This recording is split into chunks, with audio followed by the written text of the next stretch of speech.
This one is What If a Day? Was transcribed by Diane Holden in the 1960s from the Jane Pickering Lute book. And here's what's getting interesting. Jane Pickering and Margaret Ward were students of John Dowland. They wound up basically writing down what he was teaching. So they've got things all the way from the 4th century up until the 17th century, the whole gamut of stuff. And then Diane Holden, including John Dowland students. So Diane Holden comes, looks into the archives, transcribes everything, makes it so that starting in the 60s, we have movies, we have all this. So it's kind of grateful that people wrote it down. We have a lot of women.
Anybody in here know Latin? Really? Seriously? Awesome? I'm so sorry for what I'm about to do. This was for a tune made popular in 1971 by Steel Ice Span. It's and if you happen to know it, feel free to join in. You don't have to. I respect your forethought. To what extent?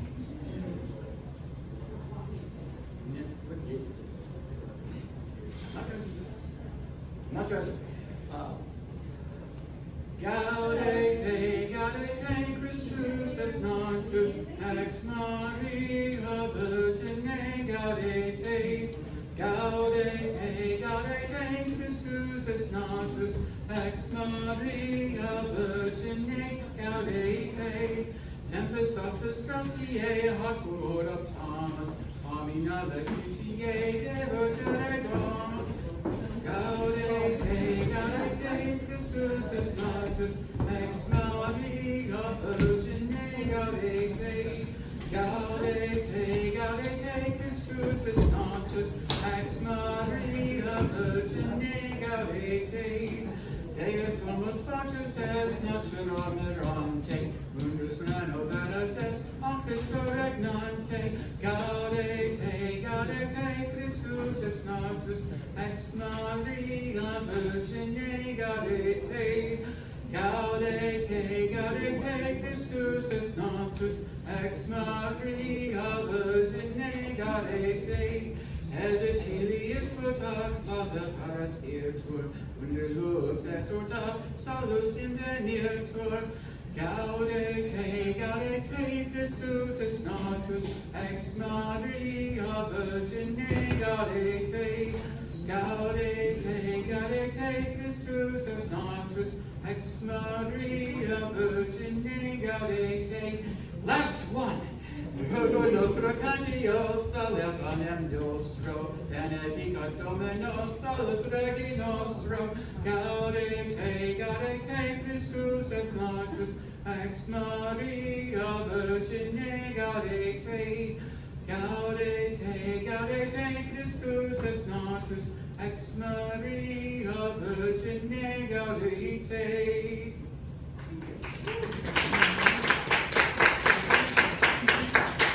What makes that really cool is that the tune was written like all the way in the 400s, and it was written down in like 1552. And there are two songs, one of which we're going to have later in play. But 1225 is when, as far as my research goes, pre-1400, you really only have two secular songs in actual English. The rest is Latin, Italian, Spanish, French. Because, and this is something that if you've seen the movie The Wicker Man, this is sung during one of the ceremonies in it. So it's really cool that you have a 1225 medieval song put into a modern.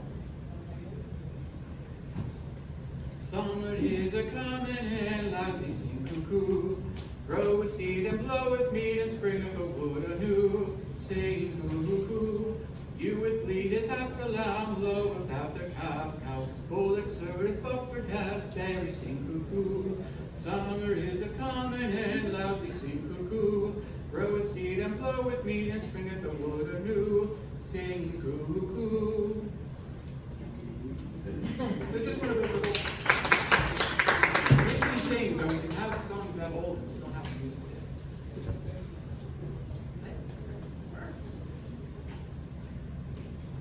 This one.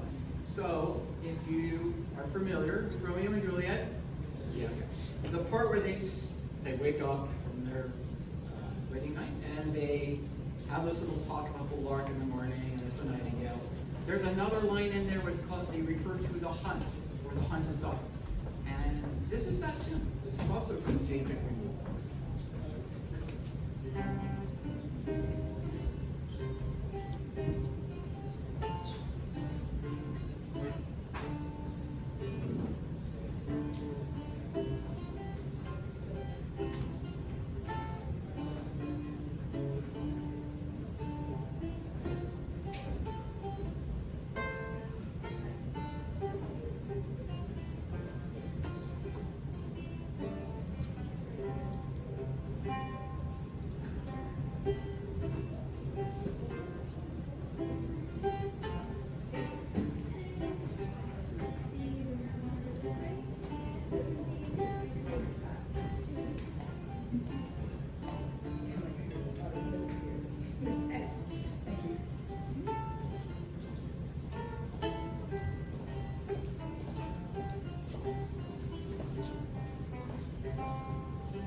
Shakespeare play back in the day used to have something at the end called a jig. Now, what most people think of a jig is a dance.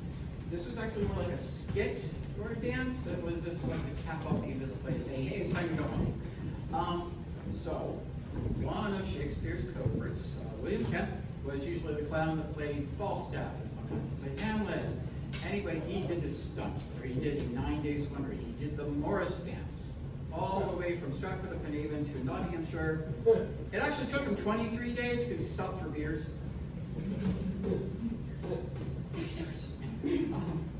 So this is actually the tune that anonymous, really prolific writers, you might have heard. They wrote this about this. This is called Kemp's Jig.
Good evening, and welcome to the Frederick Shakespeare Festival and Unstrung Harpist production of William Shakespeare's Richard II. In the event of an emergency, there are exits to your right, your left, and behind you. Please silence your cell phone at this time, and please refrain from taking photos or videos during the show. Tonight's production will use strobe lights. There will be one 10-minute intermission. Thank you for coming, and enjoy the show.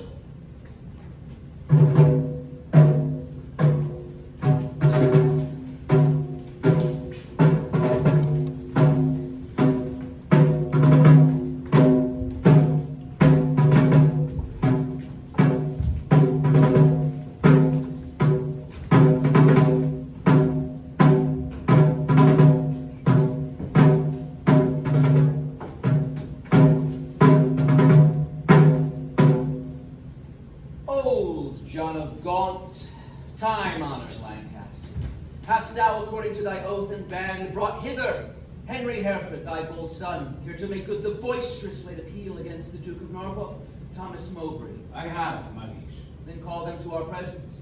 Face to face and frowning brow to brow, ourselves will hear the accuser, and the accused freely speak. High-stomached are they both, and full of ire, enraged deaf as the sea, hasty as fire. Many years of happy days befall my gracious sovereign, my most loving liege. Each day still better others' happiness, until the heavens, envying earth's good hap, add an immortal title to your crown. We thank you both, yet one but flatters us, as well appeareth by the cause you come, namely to peel each other of high treason. Cousin of Hereford, what dost thou object against the Duke of Norfolk, Thomas Mowbray?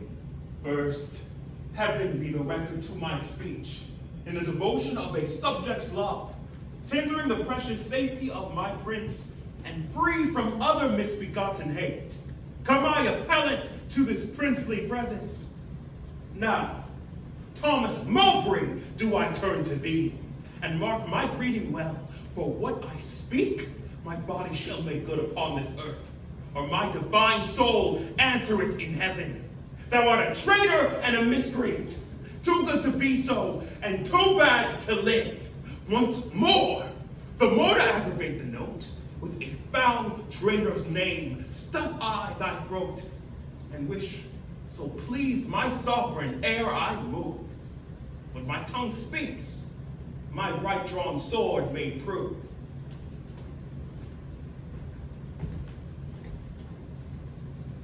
Let not my cold words here accuse my zeal. 'Tis not the trial of a woman's war. The bitter clamor of two eager tongues can arbitrate this cause betwixt us twain. First, the fair reverence of your highness prevents me from giving reins and spurs to my free speech, which else would post until it had returned these terms of treason doubled down his throat. Setting aside his high blood's royalty, and let him be no kinsman to my liege, I do defy him, and I spit at him, call him a slanderous coward and a villain. Meantime, let this defend my loyalty. By all my hopes, most falsely doth he lie. Tail trembling coward, there I throw my gage, disclaiming here the kindred of the king, and lay aside my high blood's royalty, which fear, not reverence, makes thee to accept. If guilty dread have left thee so much strength as to take up mine honest palm, then stoop. I take it up, and by that sword I swear, which gently laid my knighthood on my shoulder, I'll answer thee in any fair degree for chivalrous design of knightly trial. And when I mount, alive may I not light, if I be traitor or unjustly fight. What doth our cousin lay to Mowbray's charge? It must be great that can inherit us so much of as a thought of ill in him. Look, what I speak, my life shall prove it true, that all the treasons for these 18 years, complotted and contrived in this land, fetched from false Mowbray their first head and spring. Further, I say, and further will maintain upon his bad life to make all this good, that he did plot the Duke of Gloucester's death, and consequently, like a traitor coward, sloughed out his innocent soul through streams of blood. How high a pitch his resolution soars! Thomas of Norfolk, what sayest thou to this? I bid, dear my sovereign, turn away his face, and bid his ears a little while be deaf, till I have told this slander of his blood, how God and good men hate so foul a liar. Mowbray, impartial are our eyes and ears. Were he my brother, nay, my kingdom's heir, as he is but my father's brother's son. Now, by my scepter's awe, I make a vow. Such neighbor nearness to our sacred blood should nothing privilege him, nor partialize the unstooping firmness of my upright soul. He is our subject, Mowbray, so art thou.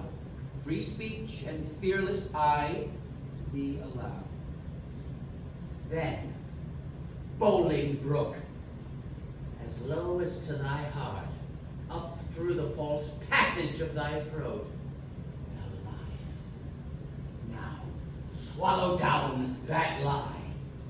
For Gloucester's death I slew him not, but to my own disgrace neglected my sworn duty in that case. And for you, my noble Lord of Lancaster, the honorable father to my foe, once did I lay in ambush for your life, a trespass that doth vex my grieved soul. This is my fault.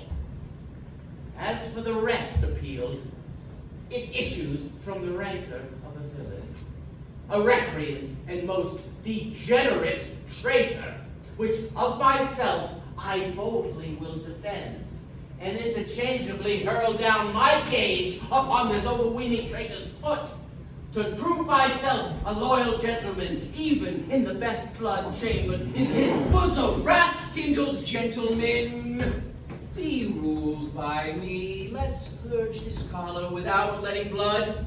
This we prescribe, though no physician. Deep malice makes too deep incision. Forget, forgive, conclude, and be agreed. Our doctors say this is no month to bleed. Good uncle, let this end where it begun. Wilcon, the Duke of Norfolk, you, your son. To be a makepeace shall become my age. Throw down, my son, the Duke of Norfolk's gage. And Norfolk, throw down his. When, Harry, when? Obedience bids, I should not bid again. Norfolk, throw down, we bid, there is no boot. Myself I throw, dread sovereign, at thy foot. My life thou shalt command, but not my shame, the one my duty owes. But my fair name, despite of death that lives upon my grave, to dark dishonor's use thou shalt not have. For I have been disgraced, impeached, and baffled here, pierced to the soul with slander's venomed spear, the which no balm can cure, save his hot blood, which breathed this poison. Rage must be withstood. Give me his gauge. Lions make leopards tame. Yea, but not change their spots. Oh, take but my shame, and I resign my gage. Oh, my dear, dear Lord, mine honor is my life. Both grow in one. Take honor from me, and my life is done. Then, dear my liege, with honor let me try. In that I live, and for that will I die. Cousin, throw up your gauge. Do you begin? Oh God, defend my soul from such deep sin. Shall I seem crestfallen in my father's sight? Or with pale, beggar fear, impeach my right before this out there dastard? And my tongue shall wound mine honor with such feeble wrong, or sound so base a pearl. My teeth shall tear the slavish motive of her canting fear, and spin it bleeding in its high disgrace. For shame to harbor, even in Mowbray's face. We were not born to sue, but to command. Which, since we cannot do to make you friends, be ready, as your lives shall answer it. At Coventry, upon St. Lambert's Day, There shall your swords and lances arbitrate the swelling difference of your settled hate.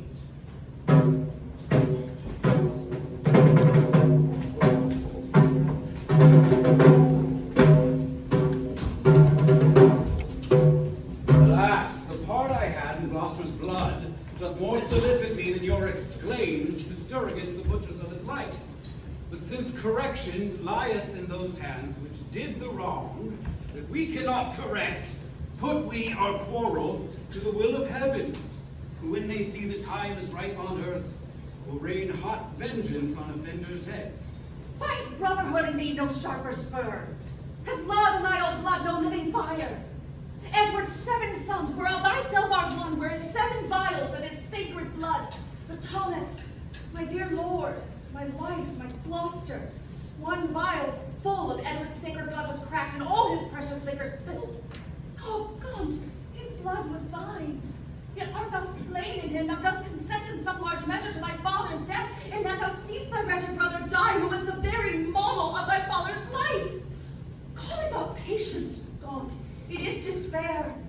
In suffering us thy brother to be slaughtered, thou showest the naked pathway to thy life, teaching stern murder how to butcher thee. Oh, what shall I say? The best way to safeguard thine own life is to avenge my Gloucester's death. God's is the quarrel. For God's substitute, his deputy anointed in his sight, hath caused his death. The which if wrongfully, let heaven revenge, for I will never lift an angry arm against his minister. Where then, alas, may I complain myself? To God, the widow's champion in defense. And then I will. Farewell, O God. A ghost to covered you there to behold our cousin Hereford and fell Mowbray fight. Now sit my husband's wrongs on Hereford's spear that it may enter butcher Mowbray's breast. Farewell, O God. Sometimes brother's wife with her companion grief must end in life. Sister, farewell. I must to Coventry. As much good stay with you as go with me. Desolate, desperate will I handsome die. Last leave of thee takes my weeping eye.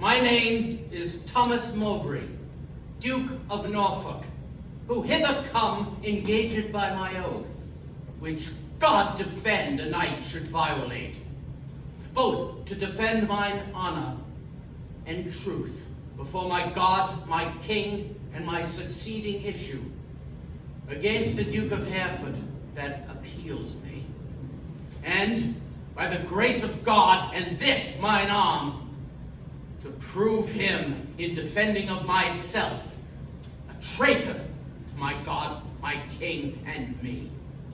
And as I truly fight, defend me, heaven.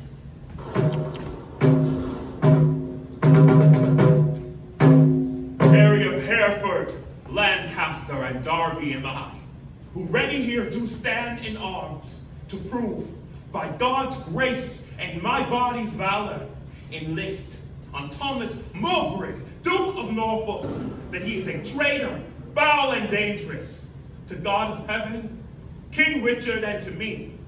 And as I truly fight, defend me, heaven. Lord Marshal, let me kiss my sovereign's hand and bow my knee before his majesty. For Mowbray and myself are like 2 men that vow a long and weary pilgrimage.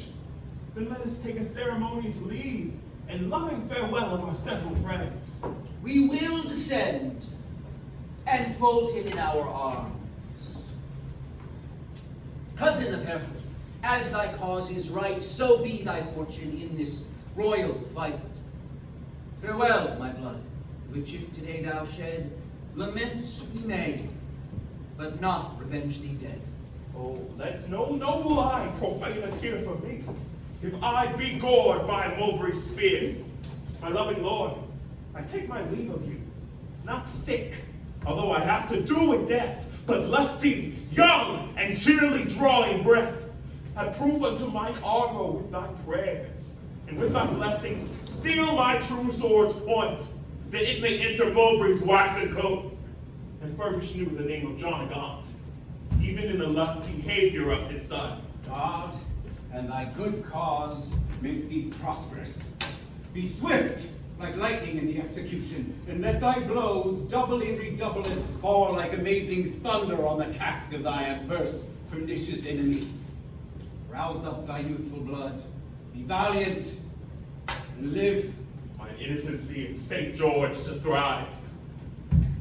However God or fortune cast my lot, there lives or dies, true to King Richard's throne, a loyal, just, and upright gentleman.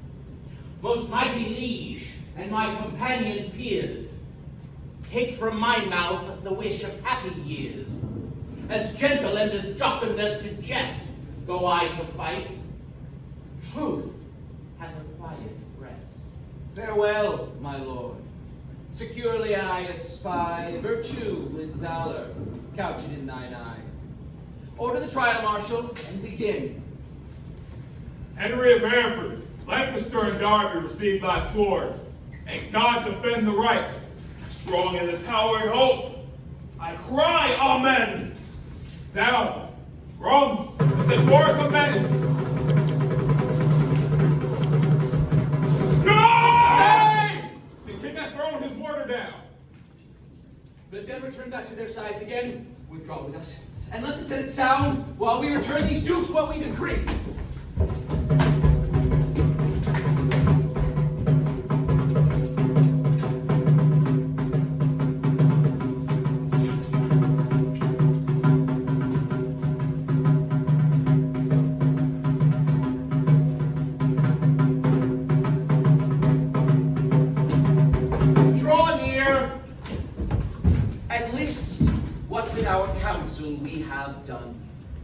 For that our kingdom's earth should not be soiled with that dear blood which it hath fostered, and for our eyes do hate the dire aspect of civil wounds plowed up with neighbor's sword, and for we think the eagle-winged pride of sky-aspiring and ambitious thoughts with rival-hating envy set on thee to wake our peace, which in our country's cradle draws the sweet infant breath of gentle sleep, which so roused up with boisterous untuned drums, with harsh resounding trumpets' dreadful bray, and grating shock of wrathful iron arms, might from our quiet confines fright fair peace, and make us wade, even in our kindred's blood.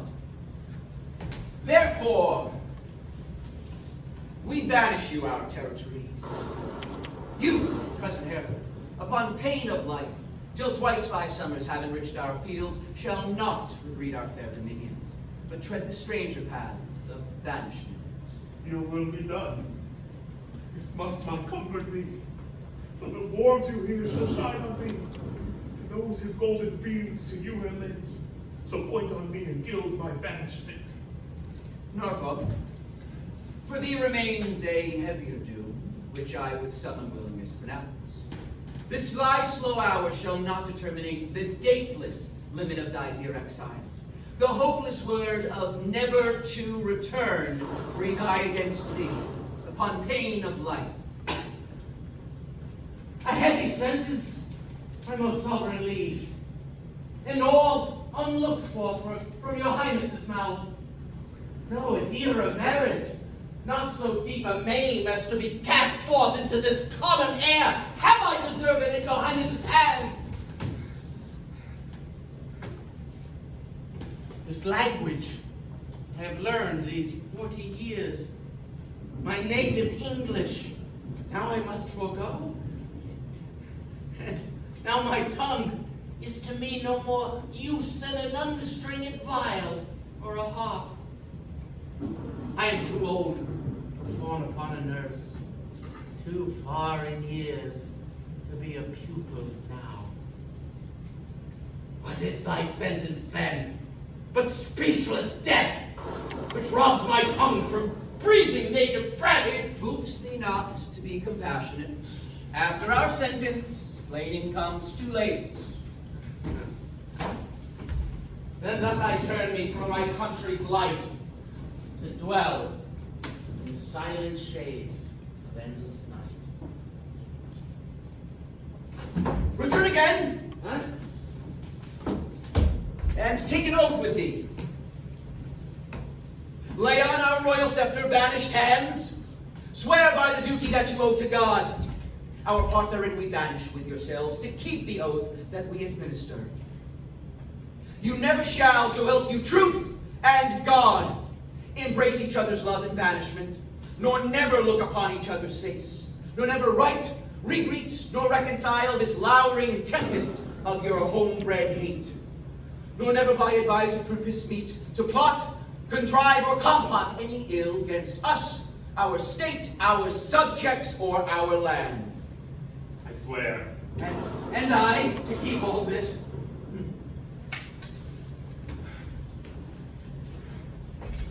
Norfolk, so far as to mine enemy, by this time had the king permitted us. One of our souls had wandered in the air, banished this frail sepulchre of flesh, as now our flesh is banished from this land.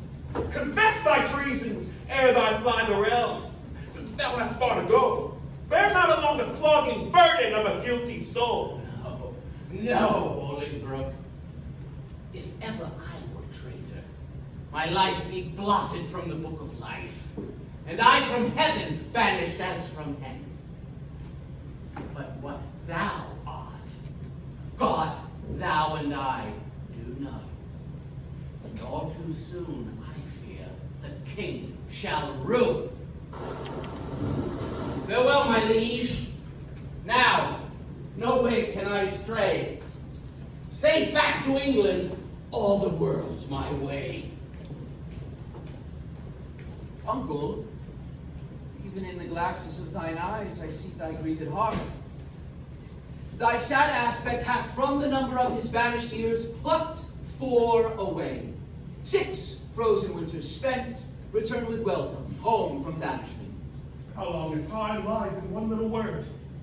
4 lagging winters and 4 wanton springs end in a word. Such is the breath of kings. I think, my liege, that in regard of me he shortens 4 years of my son's exile. But little vantage shall I reap thereby.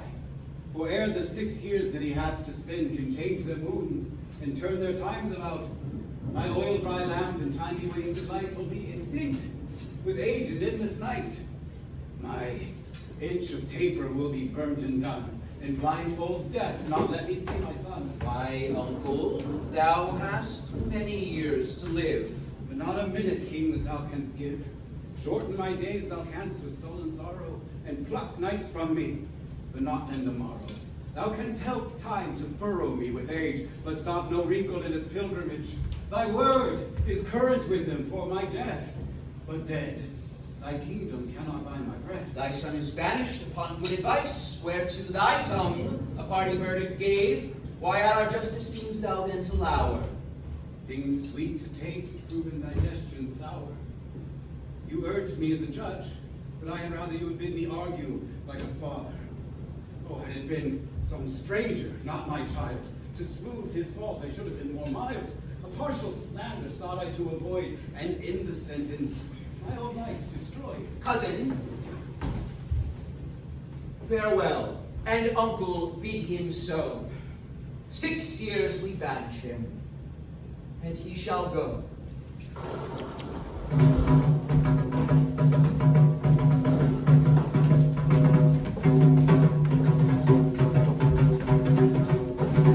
My lord, no leave take I, for I will ride as far as land will let me by your side. Oh, to what purpose dost thou hoard thy words if thou returnest no greetings to thy friends? I have to fear and take my leave of you, when the tongue's office should be prodigal to bring the abundant dolor of the heart. Thy grief is but thy absence for a time. Joy, absent grief, is present for that time. What is 6 winters, they are quickly gone. To men enjoy, but grief makes 1 hour dim. Call it a travel that thou takest for pleasure. My heart will sigh when I miscall it so, which finds it an enforced pilgrimage. The fearful passage of thy solemn steps esteem as foil, wherein thou art to set the precious jewel of thy home return. Nay, rather every tedious stride I make will but remember me for the deal of world I wander from the jewels that I love. Must I not serve the long apprentices of foreign passages? And in the end, having my freedom, boast of nothing else but that I was a journeyman to Greece. Think not the king did banish thee, but thou the king. Woe doth the heavier sit where it perceives it is but fately born. Look, what thy soul holds dear, imagine it to lie that way thou goest, not whence thou comest. For gnarling sorrow hath less power to bite the man that mocks at it and sets it light. Oh, who can hold a fire in his hand, picking on the frosty Caucasus, or cloying the hungry edge of appetite by bare imagination of a feast, or wallow naked in December snow by thinking on fantastic summer's heat? Oh no! The apprehension of the good gives but greater feeling to the worse. The sorrows too doth never rankle more than when he bites, but lands it not the sword. Come, my son, I'll bring thee on thy way. Had I thy youth in cause, I would not stay. Then England's ground, farewell. Sweet soil adieu. My mother and my nurse that bears me in. Where I wander, boast of this I can. Though banished, yet a true-born Englishman.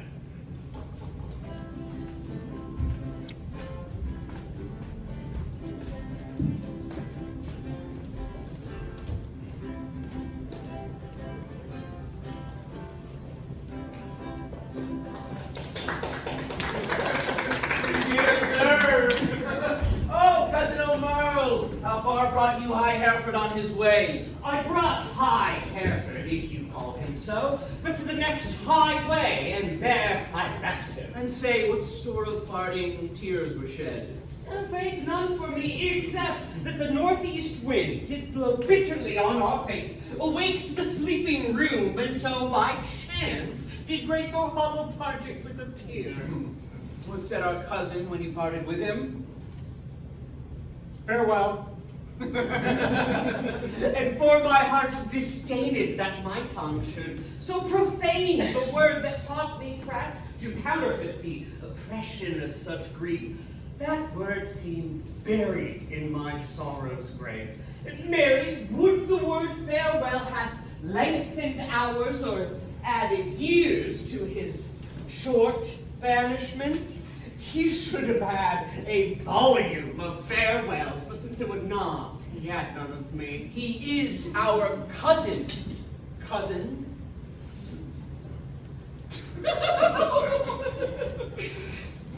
Oh, but 'tis doubt, when time shall call him home from banishment, whether our kinsman come to see his friends. Ourself as regent, bushy here and green, observed his courtship to the common people, how he did seem to dive into their hearts with humble and familiar courtesy, what reverence he did throw away on slaves, wooing poor craftsmen with the craft of smiles. Off goes his bonnet to an oyster wedge. Grace of Draymond did God speed him well, and had the tribute of his supple knee with thanks, my countrymen, my loving friends. As were our England in reversion his, and he our subjects' next degree in hope. Well, he is gone, my liege, and with him go these thoughts. Now, for the rebels which stand out in Ireland, expedient manage must be made, my liege, ere further leisure yield them further means for their advantage in your Highness' laws. We will ourself in person to this war, and for our coffers, with too great a court and liberal largesse are grown somewhat light, we are enforced to farm our royal realm, the revenue whereof shall furnish our affairs in hand. If that comes short, our substitutes at home shall have blank charters, for we will make for Ireland presently. Bushy! What news? Old John of Gaunt is greatly sick, my lord, and has sent post-haste to entreat your majesty to visit him. Where lies he? At Ely House. Now put it, God, in the physician's mind, to help him to his grave immediately. The lining of his coffers shall make coats to deck our soldiers for these Irish wars. Come, gentlemen, let's all go visit him. Pray God we may make haste, then come too late. Amen. Amen.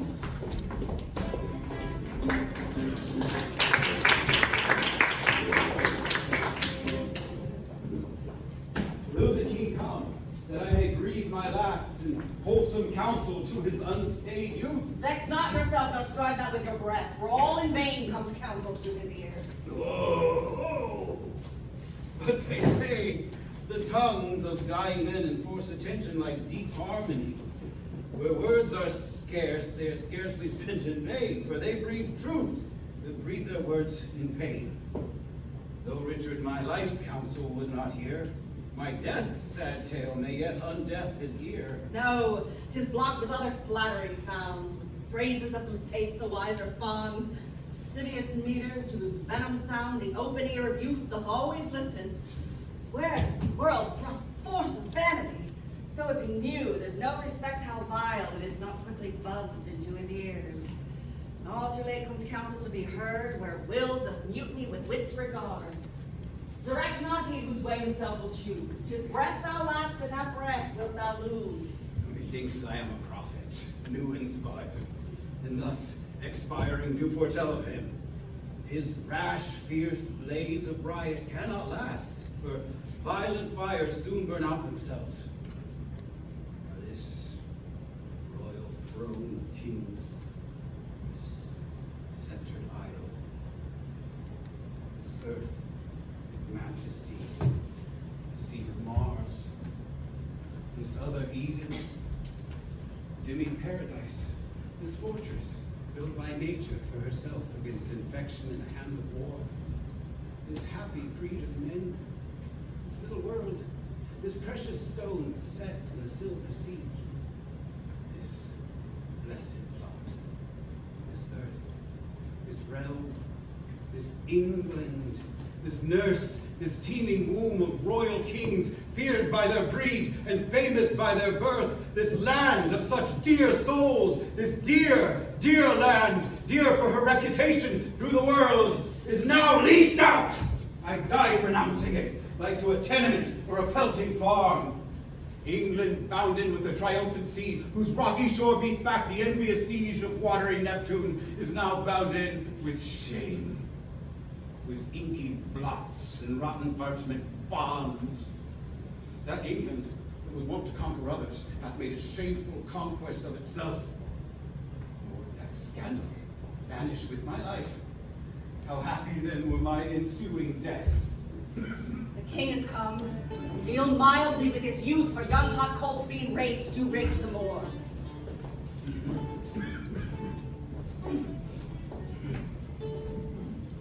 What comfort, man? How is't with aged Gaunt?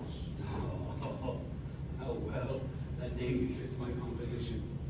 Old Gaunt, indeed, and gaunt in being old. Within me grief hath kept a tedious fast, and who abstains from meat that is not gaunt? Sleeping England long time have I watched, and therein fasting, as thou made me gaunt. Gaunt am I for the grave, gaunt as a grave, whose hollow womb inherits not but bones. Can sick men play so nicely with their names? No, misery doth make sport to mock itself. Since thou dost seek to kill my name in me, I mock my name, great king, to flatter thee. Should dying men flatter with those that live? No, no, those living flatter those that die. Thou, now a dying, sayest thou flatterest me. No, no, thou diest, though I the sicker be. I am in health, I breathe and see thee ill. Now he that made me knows I see thee ill, ill in myself, to see and in thee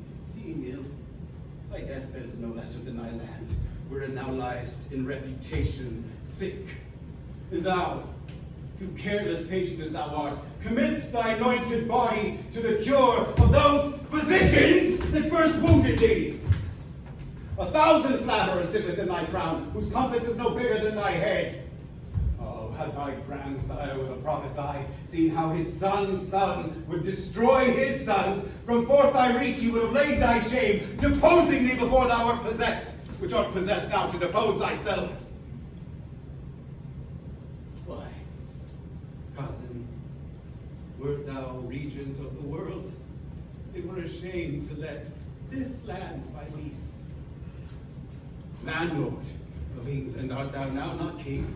Thy state of law is bond slave to the law, and thou... Lunatic, lean-witted fool, presuming on an abused privilege, darest with thy frozen admonition make pale our cheek, chasing the royal blood with fury from his native presence! Now, by my seat's right royal majesty, wert thou not brother to great Edward's son, this tongue that runs so roundly in thy head should run thy head from thy unreverent shoulders. So spare me not, my brother Edward's son, for that I was his father Edward's son. That blood already, like the pelican, hast thou tapped out and drunkenly caroused. Join with the present sickness that I have, and thy unkindness be like crooked age, to crop at once a too long withered flower. Live in thy shame, but die not shame with thee. These words hereafter thy tormentors be.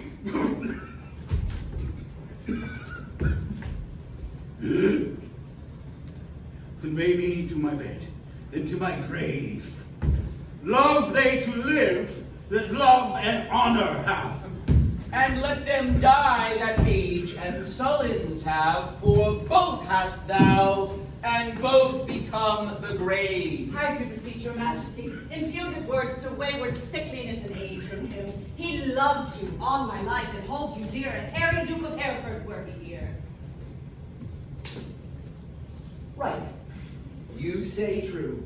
As Hereford's love so his, as theirs so mine, and all be as it is. My liege, old Gaunt commends him to your majesty. What says he? Nay, nothing. All is said. His tongue is now a stringless instrument. Words, life, and all. Old Lancaster hath spent. The York the next that must be bankrupt so. Though death be poor, it ends a mortal woe. The ripest fruit first falls, and so doth he. His time is spent, our pilgrimage must be. So much for that. Now, for our Irish wars. We must supplant those rough, rug-headed kerns, and for these great affairs do ask some charge. Towards our assistance we do cease to us the plate, goods, revenue, and movables whereof our Uncle Gaunt did stand possessed. How long shall I be patient? How long shall tender duty make me suffer wrong? Not Gloucester's death, nor Hereford's banishment, nor Gaunt's rebukes, nor England's private wrongs has ever made me sour my patient cheek, nor bent one wrinkle on my sovereign's face. I am the last of noble Edward's sons, of whom thy father, Prince of Wales, was first. In war was never lion raged more fierce, in peace was never gentle lamb more mild than was that young and princely gentleman. His face thou hast, or even so looked he accomplished with the number of thine hours. But when he frowned, it was against the French and not against his friends. His noble hand and will which he did spend, and spent not that which his triumphant father's hand had won. His hands were guilty of no kindred blood, but bloody with the enemies of his kin. Oh, Richard, York is too far gone with grief for us to word compare between. Why, uncle, what's the matter? Oh, my liege, I pray you pardon me if you please. If not, I please not to be pardoned and content with all. Seek you to seize and bring into your hands the royalties and rights of banished Hereford. Is not Gaunt dead, and does not Hereford live? Was not Gaunt just, and is not Harry true? Does not the one deserve from time, its charters and its customary rights. Let not tomorrow then ensue today be not thyself, for how art thou king, but by fair sequence and succession? Now for God forbid I say true! If you do wrongfully seize Hereford's rights, you pluck 1,000 dangers on your head, you lose 1,000 well-disposed hearts, and prick my tender patience to the thoughts which honor and allegiance cannot think. Think what you will. We seize into our hands his plate, his goods, his money, and his lands. I will by a while, my liege. Farewell. What will ensue hereof is none can tell. By bad courses may be understood that their effects can never fall out good.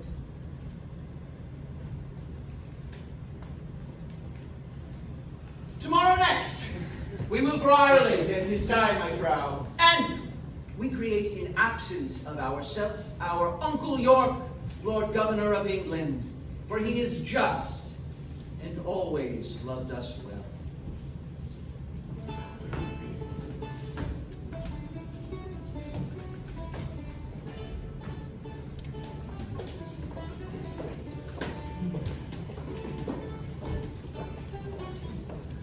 Well, lords, the Duke of Lancaster is dead. And living too, for now his son is Duke. Barely in title, not in revenue. Richly in both, if justice had her right. Oh, my heart is great, but it must break with silence, or be disburdened by a liberal tongue. Nay, speak thy mind, and let him ne'er speak more that speaks thy words again to do thee harm. 'Tis I would speak to the Duke of Hereford. If it be so, out with it boldly, man. Quick is my ear to hear good towards Oh, him. no good at all that I could do for him, unless you call it good to pity him, or wreck the gouted of his patrimony. Yes, well, now afore God, 'tis shame that such wrongs are born in him, a royal prince, oh, and many, many more of noble blood in this declining land. The king is not himself, but basely led by flatterers, and what they will report, even in hate against any of us all. That will the king severely prosecute against us, our lives, our children, and our heirs. Commons have he filled with grievous taxes that quite lost their hearts. The nobles have he fined for ancient quarrels that quite lost their hearts. And daily new exactions are devised as blanks, benevolences, and I what not what. But what in God's name doth become of this? Wars he hath not wasted it, for war he hath not, but basely yielded upon compromise that which his noble ancestors achieved with blows. More hath he spent in peace than they in wars. The king's grown bankrupt like a broken man. He hath not money for these Irish wars, his bread and his taxations, notwithstanding but by the robbing of the banished youth. His noble kinsman, most degenerate king.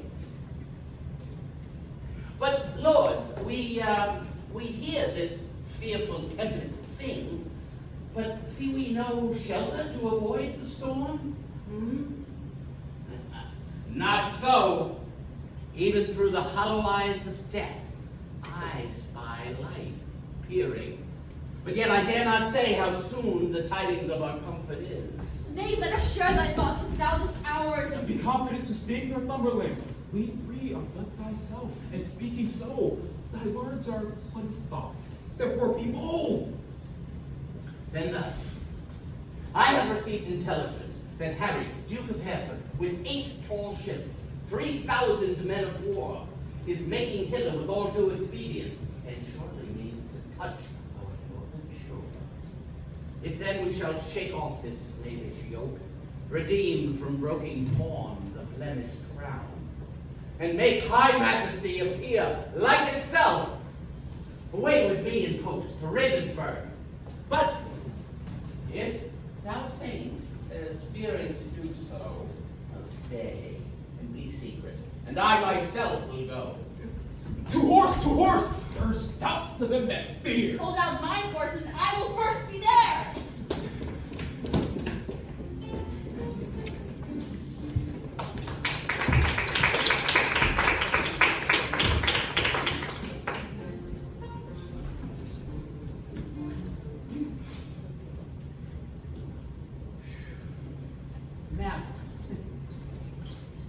Your Majesty is too much. You promised when you parted with the king to lay aside life-harming heaviness and put on entertain a cheerful disposition. To please the king, I did.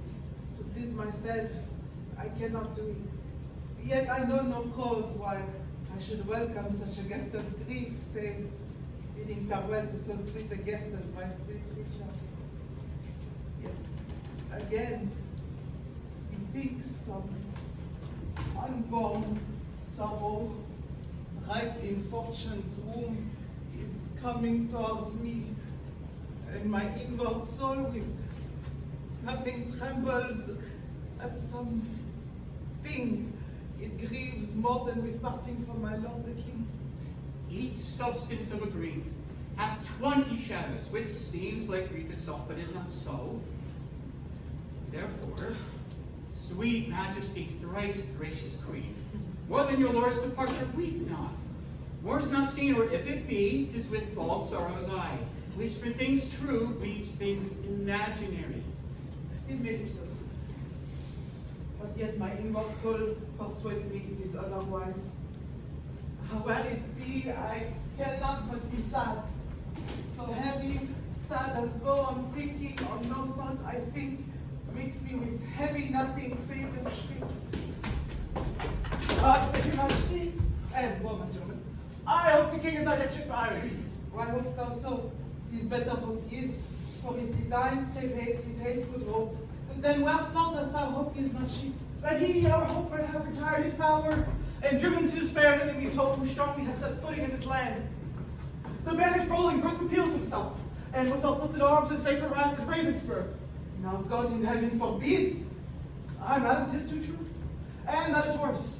The Lord Northumberland, his son young Henry Percy, the Lords of Ross, Bowman, and Willoughby, with all their powerful friends have fled with him. Why have you not proclaimed the Lord Northumberland and all the rest revolted faction traitors? We have! Whereupon the Earl of Worcester hath broke his staff, resigned his stewardship, and all the household servants fled with him to Bolingbroke. So Queen, thou art the midwife to my woe, and Bolingbroke my sorrow's dismal air. Now hath my soul brought forth her prodigy, and I, a gasping new delivered mother, have woe to woe, sorrow to sorrow, joy. Spare not, madam. Who shall hinder me? I will despair and be at enmity with puzzling hope. He is a flatterer, a parasite, a keeper back of death, who would gently dissolve the bands of life which false hope lingers in its. Ah, here comes the Duke of York. Signs of war about his aged men. Full of careful business are his looks. Uncle, for God's sake, speak comfortable words. Should I do so, I should belie my thoughts. Comforts in heaven, and we are on the earth where nothing lives but crosses, cares, and grief. Your husband's gone to save far off, whilst others come to make him lose at home. Here am I left to underprop his land, who, weak with age, cannot support myself. Now is the sick hour that his servant made. Now he shall try his friends that flatter him. My lord, your son was gone before I came. He was? Why so? Go on which way it will. The nobles, they are fled, the commons, they are cold, and will, I fear, revolt on Hereford's side. Sarah, get me to Plassey to my sister Gloucester. Bid her send me presently 1,000 pounds. Hold, take my ring. Oh, my lord, I did forget to tell your lordship today as I came by. I called it there, but I shall grieve you to report the rest. What's his name? An hour before I came, the Duchess died. God, for his mercy. What a tide of woes comes rushing on this woeful land at once. I know not what to do. I would to God that my thoughts had not provoked him to it, the king had cut off my head with my brothers.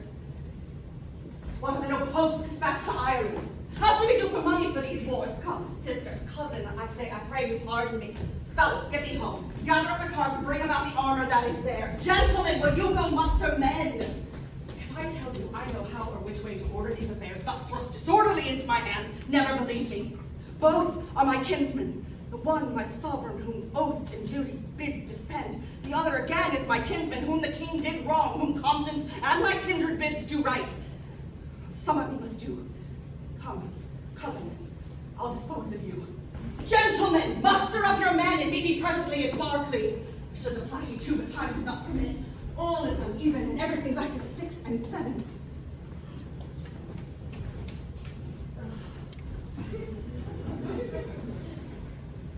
The wind sits fair for news to go to Ireland, but none returns. For us to levy power proportionable to the enemy is all impossible. Besides, our nearness to the king in love is near the hate of those loved not the king. And that's the wavering comments, for their love lies in their purses. And whoso empties them by so much fills their hearts with deadly hate. Wherein the king stands generally condemned. And if judgment lie in them, then so do we, because we ever have been near the king. Well, I will for refuge straight to Bristol Castle. Farewell, and if Archprincess be not vain, we two here are, but now shall meet again. Alas, poor Duke, the task he undertakes is numbering sands and drinking oceans dry. Where one on his side fights, thousands will fly. Farewell. For all, for once, at once, forever. Well, you may meet again. I fear me never.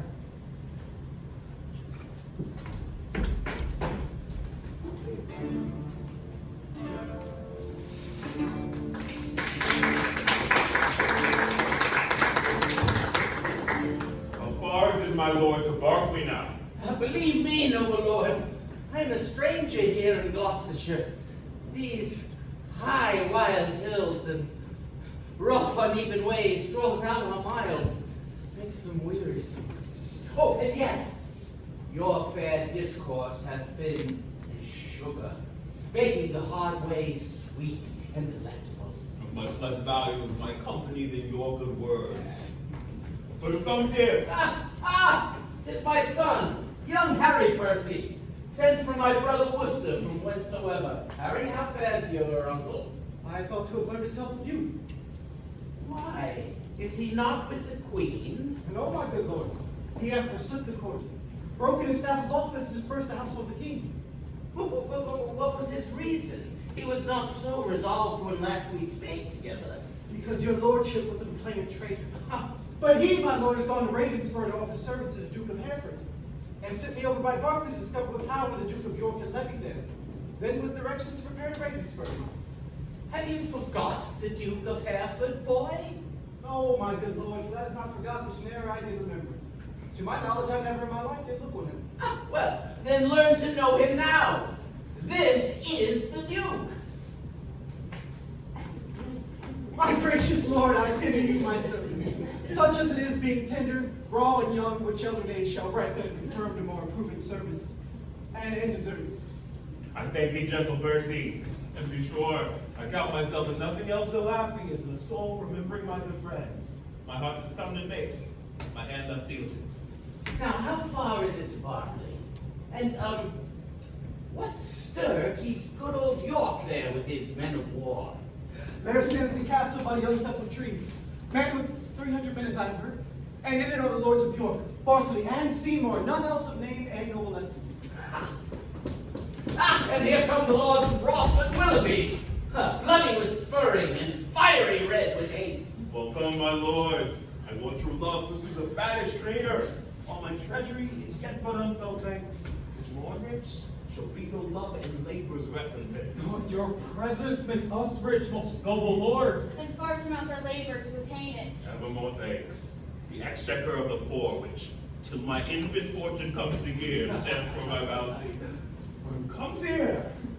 Here comes his grace in person, my noble uncle. Show me thy humble heart, and not thy me, whose duty is deceivable and false. My gracious uncle. Tut, tut! Grace me no grace, and uncle me no uncle.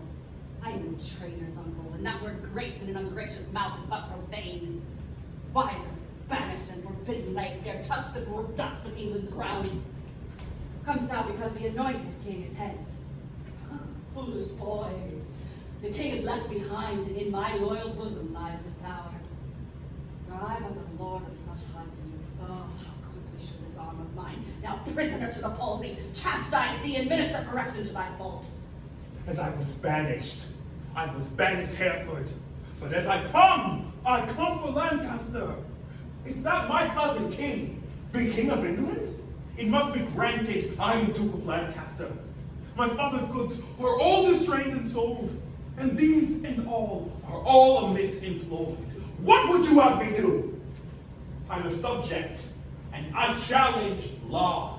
Attorneys are denied me, and therefore personally, I lay my claim to my inheritance of free descent. Yes, the noble Duke has been too much abused. Stand your grace upon to do him right. Base men by his endowments are made great. My lords of England, let me tell you this. I have had feeling of my cousin's wrongs and labored all I could to do him right. But in this kind to come, in bearing arms to find out right with wrong, it may not be, and you that do abet him in this kind, cherish rebellion and are rebels all. No, the noble Duke has sworn his coming is but for his own. And for the right of that, we all have strongly sworn to give him aid. And let him there see Troy that breaks that oath. Well, do I see the issue in these arms? Cannot mend it, I needs must confess. Power is weak and all ill left. But if I could, by him that gives me life, I would attach you all and make you stoop unto the sovereign mercy of the king. But since I cannot, that it be known to you, I do remain as neuter. Fare you well. Unless you care to enter in the castle and there repose you for the night. An offer, uncle, that we will accept. But we must win your grace to go with us to Bristol Castle, which they say is held by Bushy, Green, and their accomplices. The caterpillars of the Commonwealth, which I have vowed to weed and pluck away. It may be I will go with you, and yet I'll pause, for I am loath to break our country's laws. Nor friend nor foe welcome to me you are. Things past redress are now with me past care.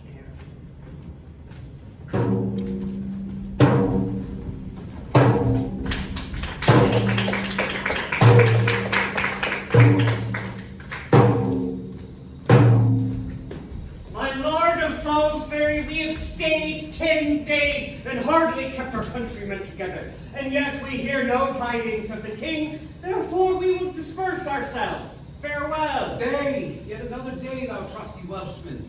The king reposeth all his confidence in thee. 'Tis thought the king is dead. We will not stay. The bay trees in our country are all withered. Meteors fright the fixed stars of heaven. The pale-faced moon looks bloody on the earth, and lean-looked prophets whisper fearful change. Rich men look sad, and ruffians dance and leap, the one in fear to lose what they enjoy, the other to enjoy by rage and war. These signs forerun the death or fall of kings. Farewell. Our countrymen have gone and fled, as well assured Richard their king is dead. Ah, Richard, with the eyes of heavy mind, I see thy glory like a shooting star fall to the base earth from the firmament. My sun sets weeping in the lowly west, witnessing storms to come, woe and unrest. Thy friends are fled to wait upon thy foes, and crossly to thy good all fortune goes. Bring forth these men!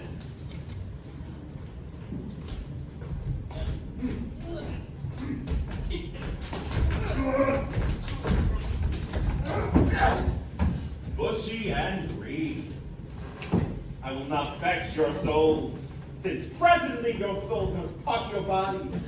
With too much urging your pernicious lives, for 'twere no charity. Yet, to wash this blood from off my hands, here in the view of men, I will unfold some causes of your deaths. You have misled a prince, a royal king.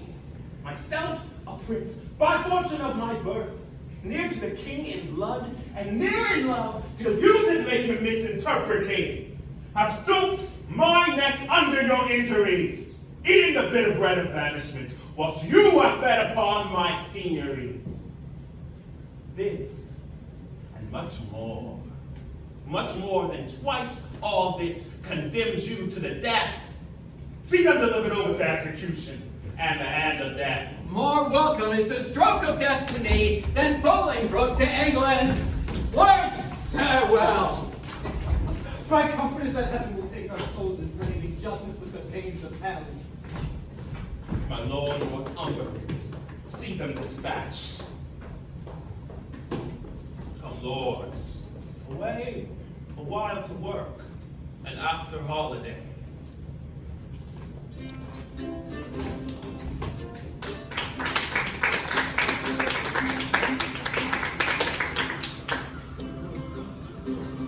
Lord Clody Castle called it is at hand. Aye, my lord, how brooks to grace the air after your late tossing on the breaking seas? Needs must I like it well. I weep for joy to stand upon my kingdom once again. Dear earth, I do salute thee with my hand, though rebels wound thee with their horses' hooves.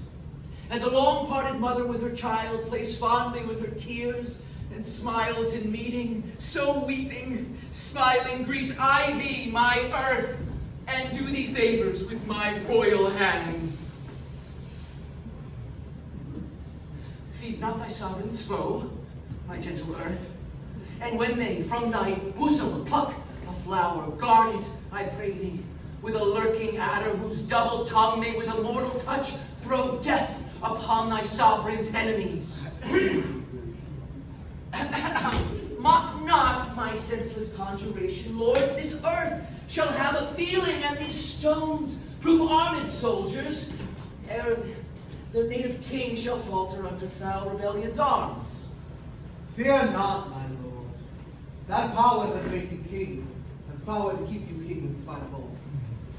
The means that heaven's yield must be embraced and not neglected.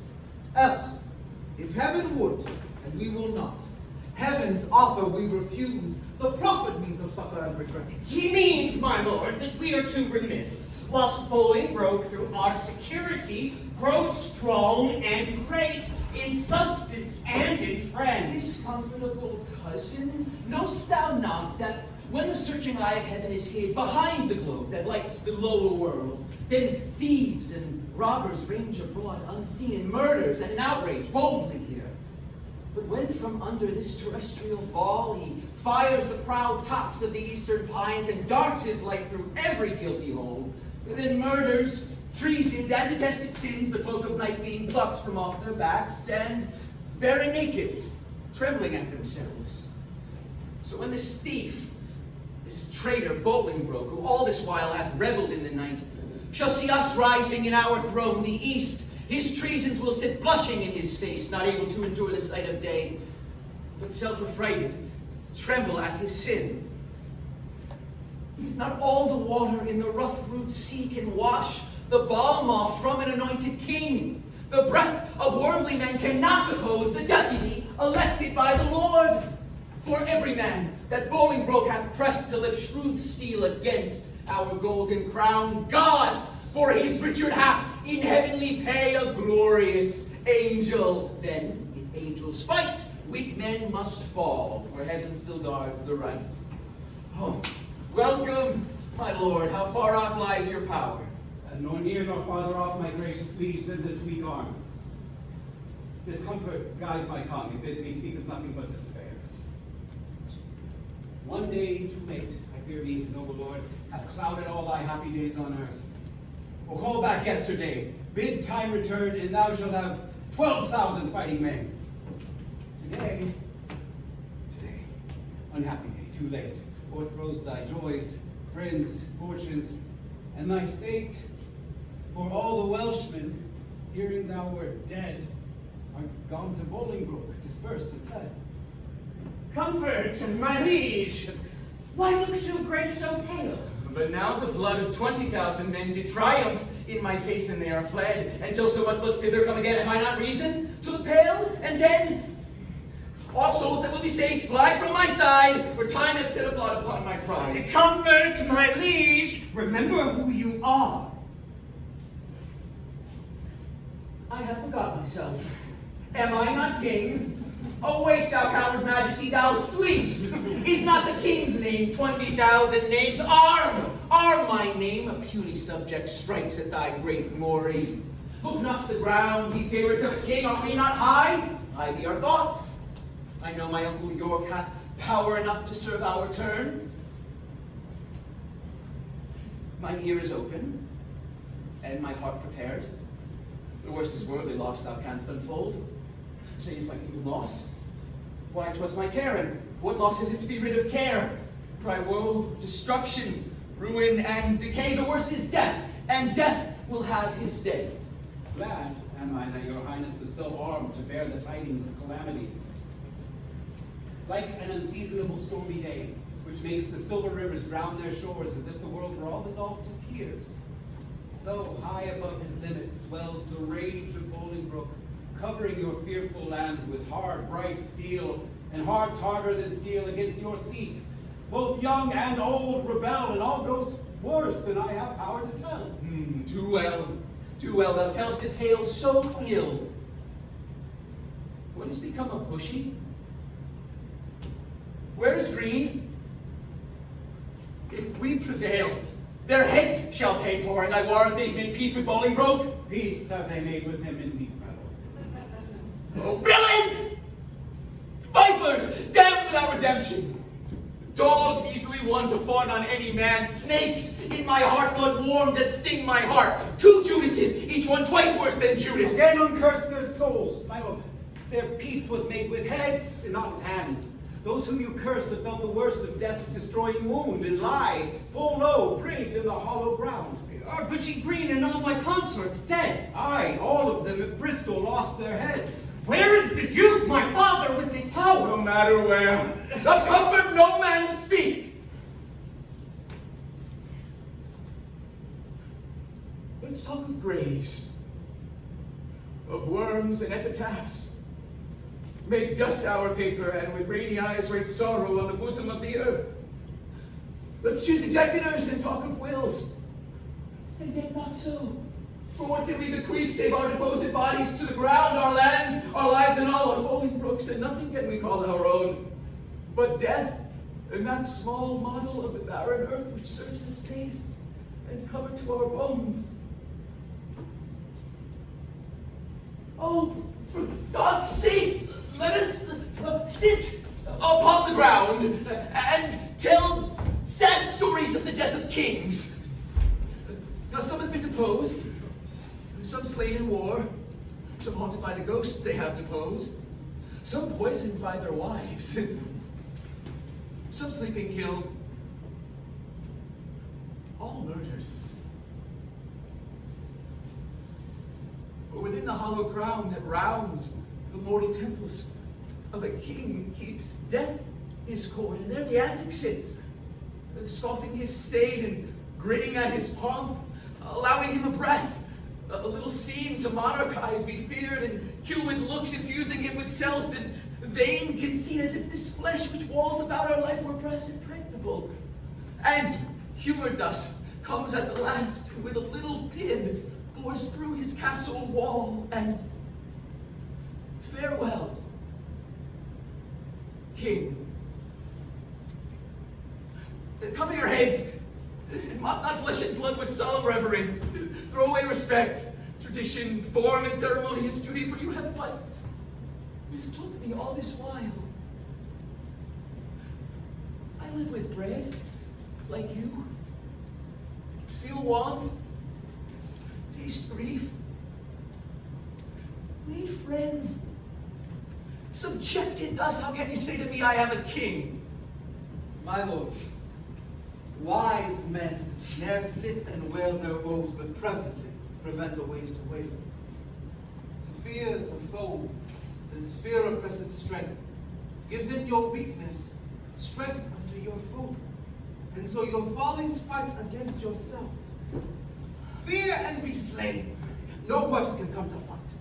And fight and die is death, destroying death, where fearing dying pays death servile breath. My father hath the power. Inquire of him, and learn to make a body of a limb. Thou chidest me well. Proud Bolingbroke, I come to change blows with thee for our day of doom. This aid you've interfered is overblown, an easy task it is to win our own. Say, Earl, where lies our uncle with his power?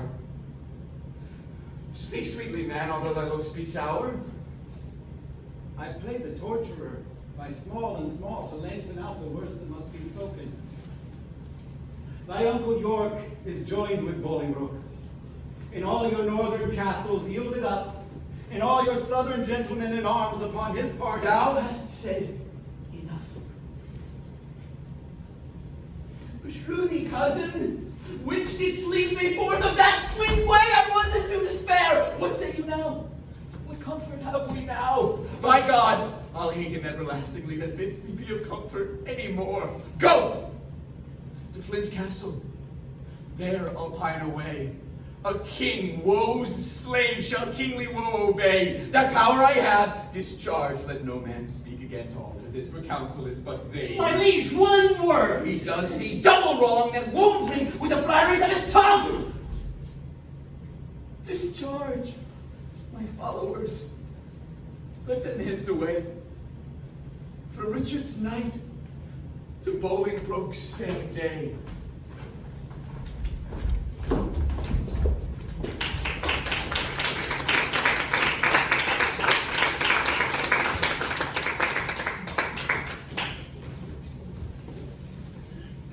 Intermission.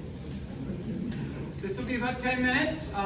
And the bathrooms, you go out the way you came, and then 3 right turns. They're right by the elevators and water fountains. 10 minutes. Hold on.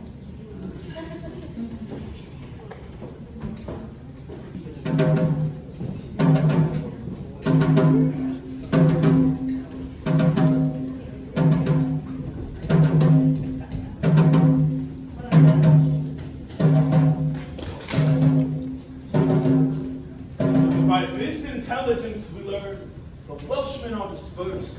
Salisbury is gone to meet the king, who lately landed with some few private friends upon this boat. Yes, yes, this news is very good and fair, my lord. Richard, not far from hence, hath hid his head. It would beseem the Lord Northumberland to say King Richard. Alack, the heavy day when such a noble king should hide his head. Your grace mistakes, only to be brief left I his title out. The time had been would you have been so brief with him, he would have been so brief with you, to shorten you by taking so your head, your whole head slain. Mistake not, uncle, further than you should. Take not, good cousin, further than you should, lest you mistake the heavens or o'er our heads. I know it, uncle, and oppose not myself against their will. But who comes here? Welcome, Mary. What? Will not this castle yield? The castle is royally manned, my lord, against thy interests. Royally? Why, it contains no king. No, my good lord, it doth contain a king. King Richard lies within the limits of yon lime and stone. Noble lords, go to the rude ribs of that ancient castle. For brazen trumpets send the breath of parley into his ruined ears, and thus deliver Henry Bolingbroke on both his knees doth kiss King Richard's hand, and sings allegiance and true faith apart to his most royal person. Hither come even at his feet to lay my arms and power, provided that my banishment repealed, and lands restored again be freely granted. If not, I'll use the advantage of my power, and lay the summer's dusk with showers of blood, rain from the wounds of slaughtered Englishmen. Methinks King Richard and myself should meet with no less terror than the elements of fire and water, when their thundering shock and meeting tears the cloudy cheeks of heaven. Be he the fire, I'll be the yielding water. The rage be his, whilst on the earth I rain my waters. On the earth, and not on him. March on, and mark King Richard how he looks.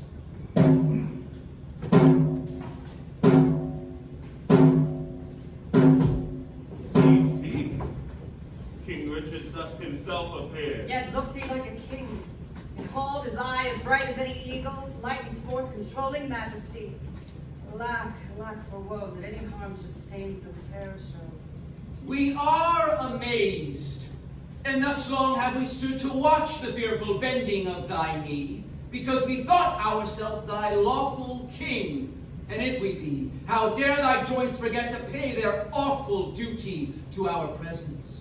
If we be not, show us the hand of God that hath dismissed us from our stewardship. For well we know no hand of blood and bone can grip the sacred handle of our scepter unless he do profane, steal, or usurp.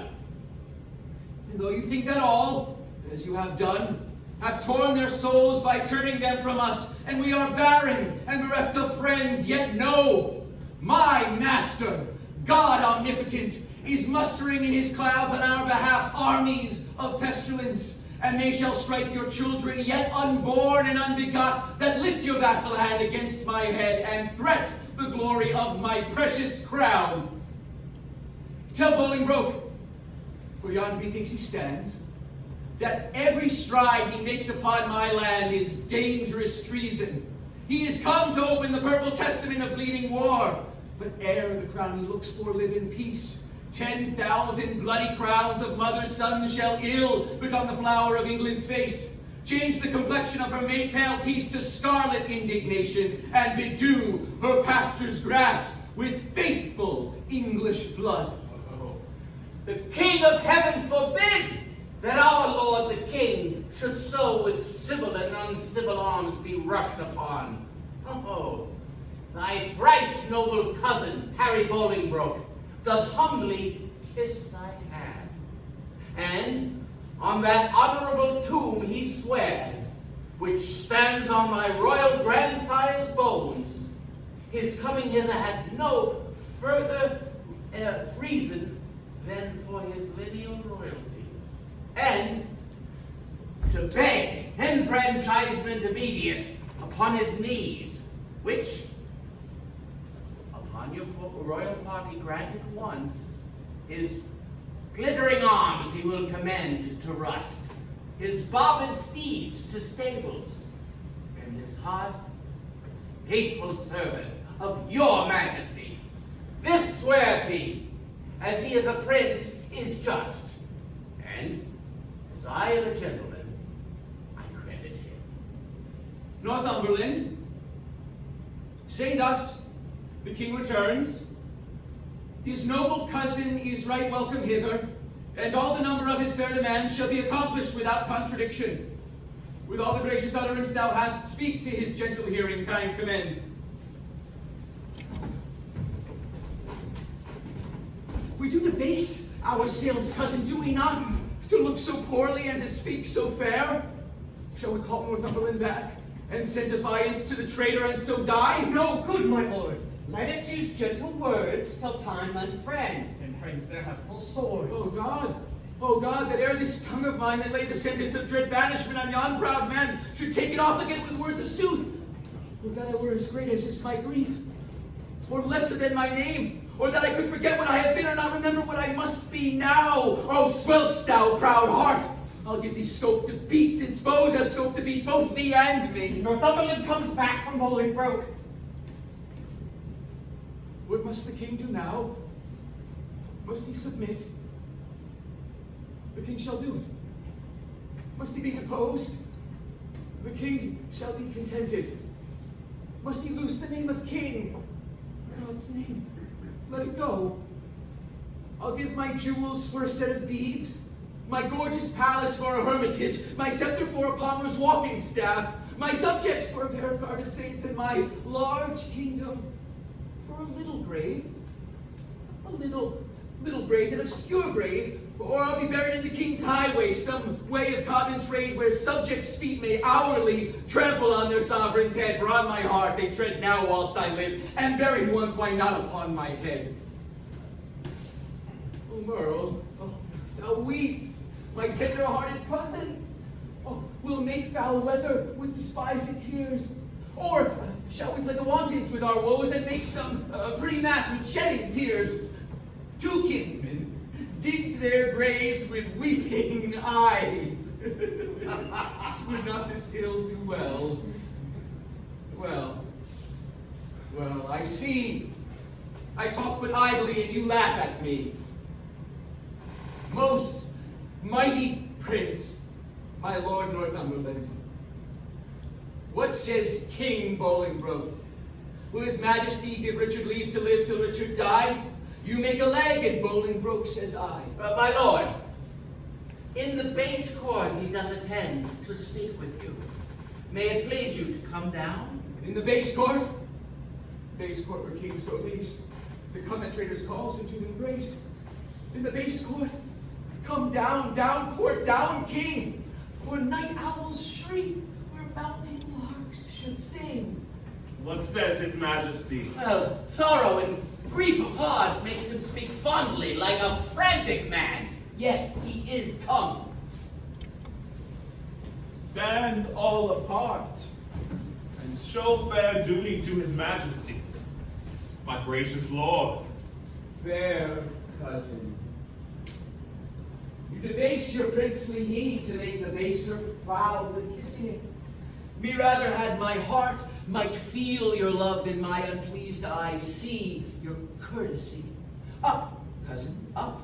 Your heart is up, I know, thus high at least, although your knee be low. My gracious lord, I come before mine own. Your own is yours, and I am yours, and all. So far be mine, my most redoubted lord, as my true service shall deserve your love. Well you deserve. They well deserve to have and know the strongest and surest way to get. Uncle, give me your hands. Nay, dry your eyes. Tears show their love, but want their remedies.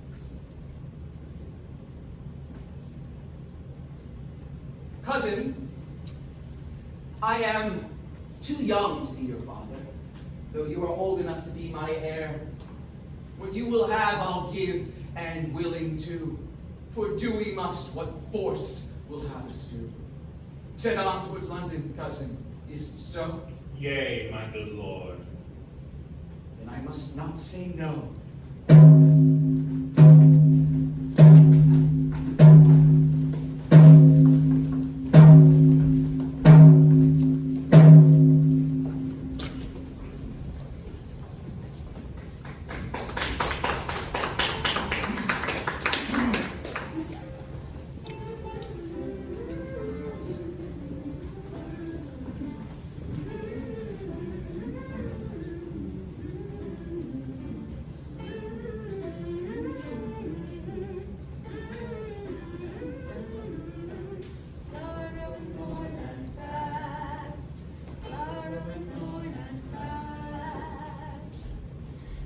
What sport shall we devise in this garden to drive away the heavy thought of care?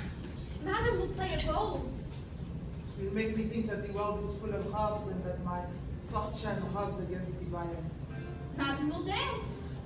My legs can keep no measure in delight, and my poor heart keeps no measure in grief. Therefore, no dancing down some other sport. Madam will tell tales. Of sorrow or of joy? Of either, madam. Of neither, girl. For of joy, being altogether wanting, it does remember me the more of sorrow, or if of grief, being altogether hard, it adds more sorrow to my want of joy. Madam, I'll sing. Merry it is last summer, last with owl song. But now the winds blast and weather strong. Hey, hey, how this night is long, and I with very much wrong. Sorrow and mourn and rest, sorrow and mourn and rest. It is well that thou hast called. If thou shouldst please me better, wouldst thou weep? I could weep, madam, but it do you good. And I could sing when weeping do me good, and never borrow any tear of thee. But stay, here come the gardeners. Let's step into the shadow of these trees to talk of state, for everyone does so against the change. War is for all with war. Now, go thou, and like an executioner, just chop off the heads of two fast-growing sprays that look too lofty in our commonwealth. Now, all must be even in our government. You, thus employed, I will root away these noisome weeds which, without profit, suck the soil's fertility from more wholesome flowers.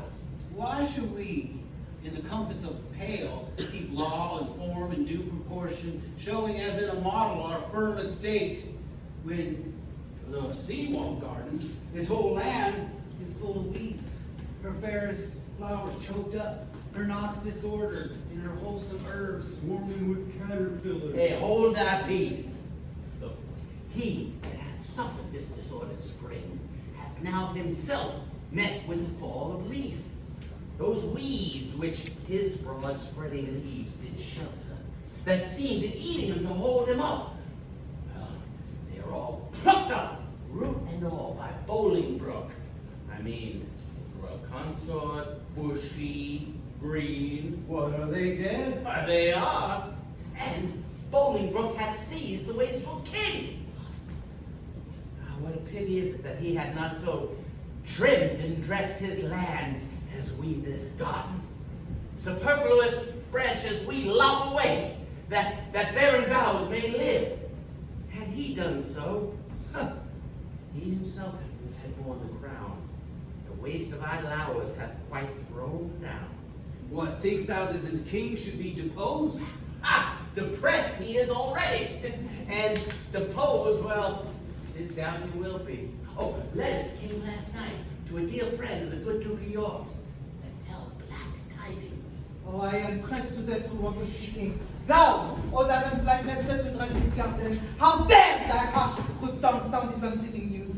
Why dost thou stake in which on this divorce? Pardon me, madam, little joy I take in to breathe this news, but what I say is true. King Richard, he is in the mighty hold of Bolingbroke. Look, their fortunes both are weighed. In your lord's scale is nothing but himself. Oh, and some few vanities to keep him light. But in great Bolingbroke's balance, besides himself, are all the English peers. And with that odds, he doth weigh King Richard down. But post you to London, you will find it so. I speak no more than everyone doth know. Nimble mischance, thou art so light of foot. Does not thy embassage belong to me, and am I last that knows it? Come, let us go. To meet at London's king in war. What? Was I born to this, that my sad look should grace the triumph of tranquility? Gardner! For telling me this news of war, pray God the plans thou hast. May never grow!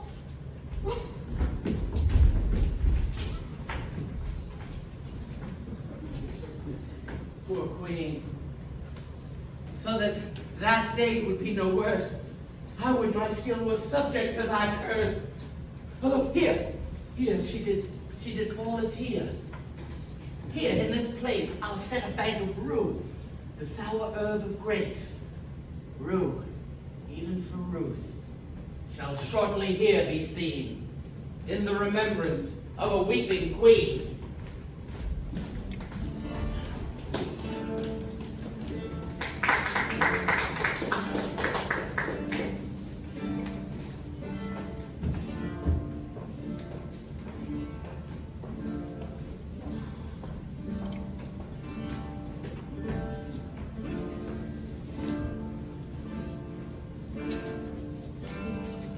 Call forth Percy.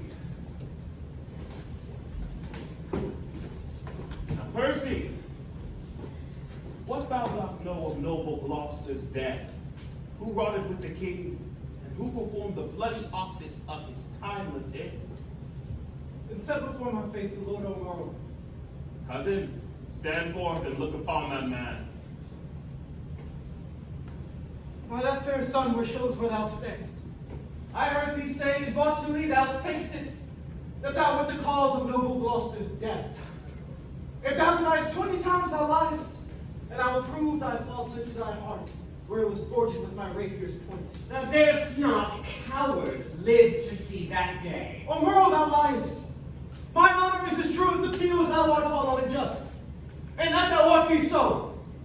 Then I throw my cage, to prove it on thee to the extremest point of mortal breathing. Seize it, if thou darest. And if I dare not, may my hands rot off and never brandish more revengeful steel or the glittering helmet of my foe. I cast the earth to the light, forsworn Omer, and spur thee on with full as many lies as can be hollowed in thy treacherous ear from sun to sun. There is my honest pawn. Engage it to the trial, if thou darest. Who sets me else? By heaven, I'll have it all. I have 1,000 spirits in one breast to take on 20,000 such as you. These differences shall all rest under gauge, till Norfolk be repaid. Repealed he shall be, and though mine enemy restored again to all his lands and sceneries, when he's returned, against Umber we will enforce his trial. That honorable day shall now be seen. Banished Norfolk had retired himself to Italy, and there at Venice gave his body to that pleasant country's birth. Why, Bishop, is Norfolk dead? As surely as I live. Sweet peace conduct his sweet soul to the bosom of good old Abraham.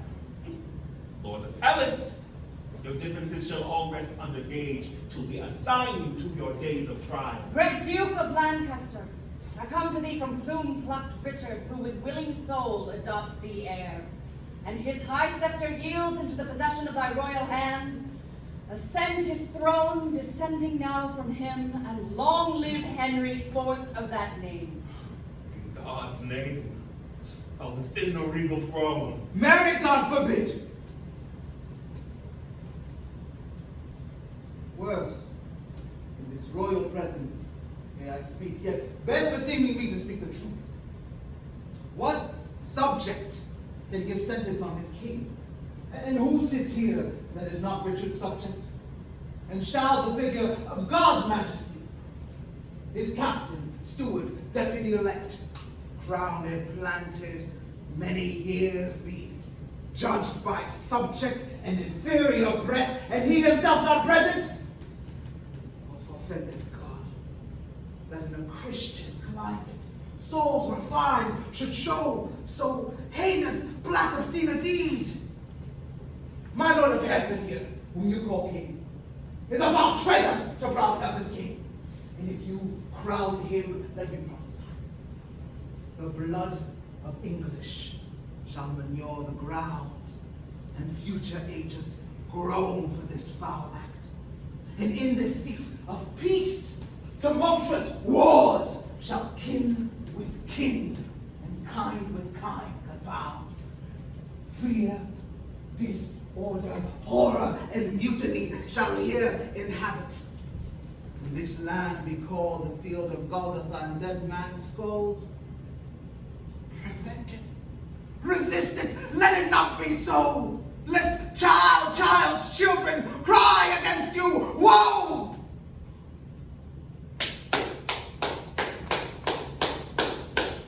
Well have you argued, sir.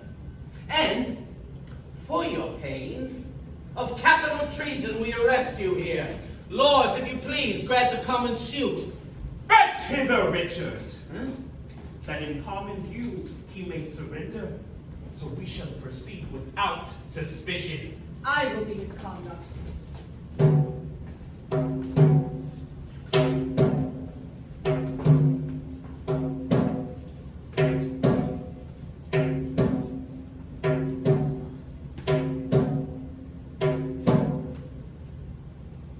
Alack, why am I sent for to a king before I have shook off the regal thoughts wherewith I reign?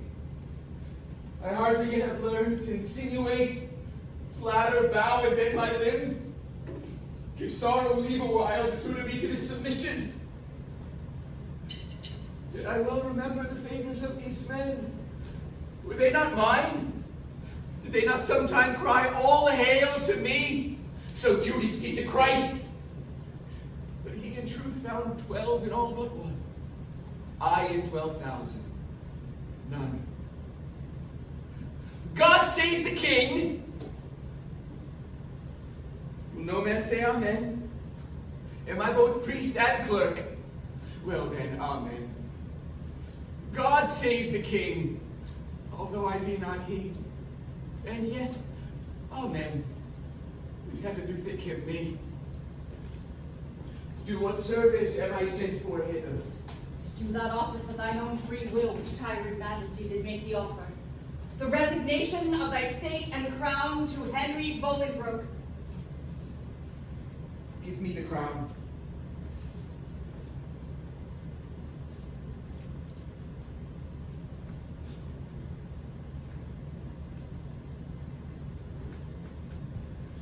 Here, cousin, seize the crown. Here, cousin. On this side, my hand, and on that side, yours. Now is this golden crown like a deep well that owes two buckets filling one another. The emptier ever dancing in the air, the other down, unseen and full of water. That bucket down and full of tears am I, drinking my griefs whilst you mount up on high. I thought you had been willing to resign. My crown, I am, but still my griefs are mine. You may my glories and my state depose, but not my griefs. Still am I king of those. Part of your cares you give me with your crown. Your cares set up, do not pluck my cares down. The cares I give I have, though given away. They tend the crown, yet still with me they stay. Are you contented to resign the crown? No! No! For I must nothing be. Therefore, no. For I resign to thee. Now mark me, how I will undo myself. I give this heavy weight from off my head, the pride of kingly sway from out my heart. With mine own tears I wash away my balm. With mine own hands I give away my crown. With mine own tongue deny my sacred state. With mine own breath release all duty's rights.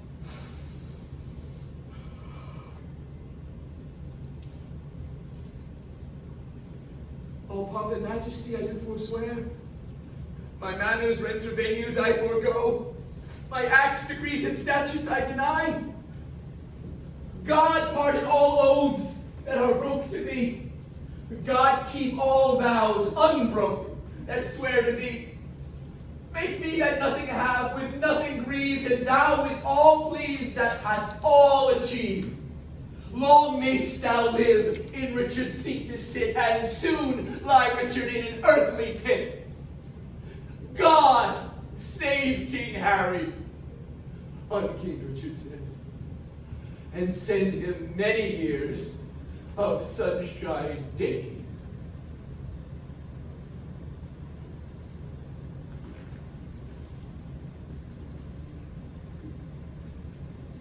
See, your brow is full of discontent, your heart of sorrow, and your eyes of tears. Come home with me to supper, and I shall lay a plot and I'll show us all a merry day.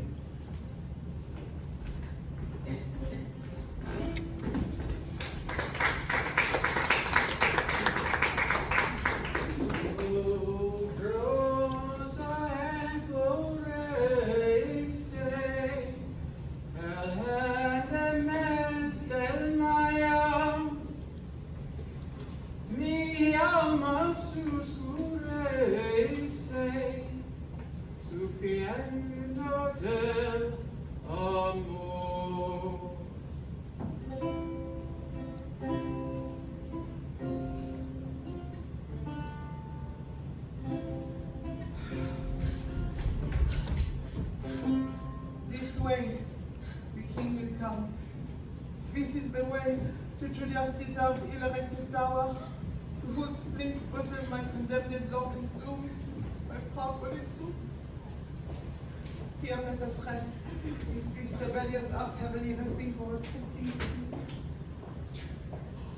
So, let's see, whether I do not see my pharaohs with them.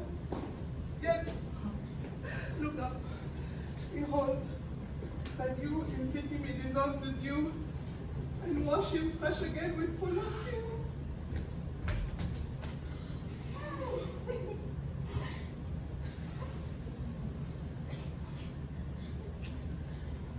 reign not with grief. Fair woman, do not so, to make my end too sudden. Learn, good soul, to think our former state a happy dream.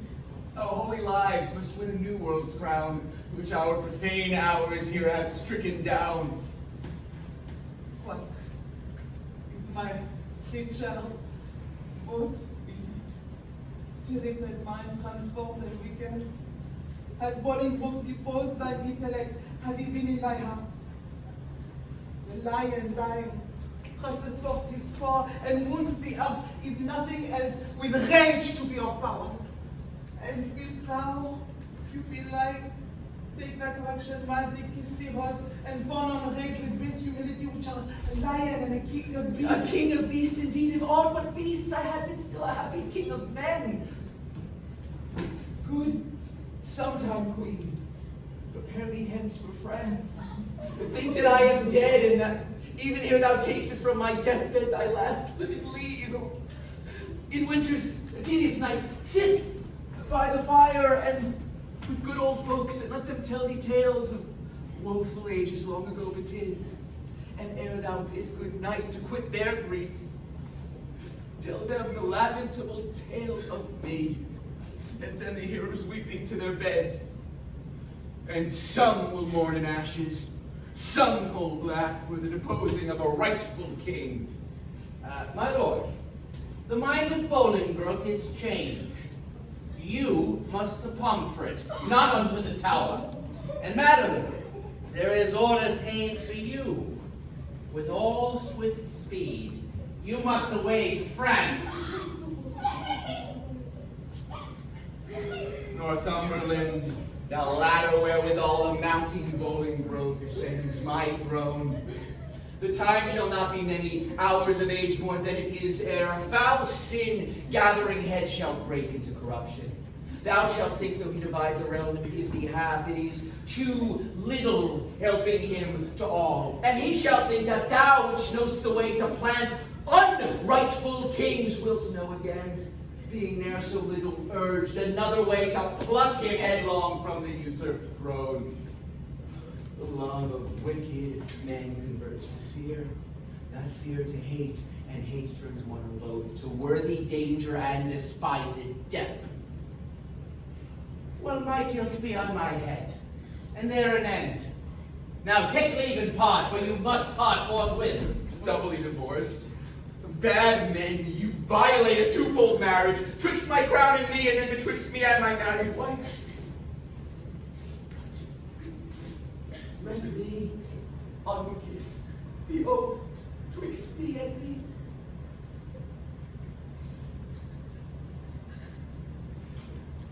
And yet not so, for when the kiss was made. Pardon us, Northumberland! I toward the north, where shivering cold and sickness pines the climb, my wife away to France. From whence set forth in palm she came, adorned hither like sweet May, sent back like hollow muster short-lived day.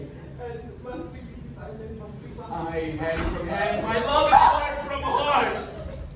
You will punish us both and send the king with me. Well, that was some love, but little policy. Then, whither he goes, thither let me go. So two together weeping make one woe go. Count thy way with sighs, I mine with groans. So long is the way shall have the longest road. Come, in wooing sorrow let's be brief. Since wedding there is such length in grief. One kiss shall stop our mouths and doubly part.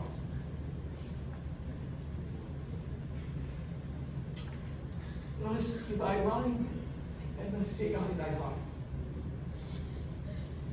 Give me my money again.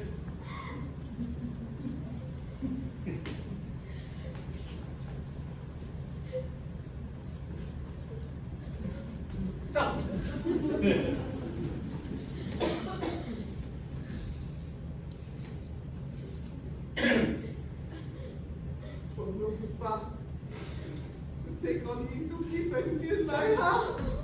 We make more wanting and despond to delay once more unto you. The rest, let sorrow say.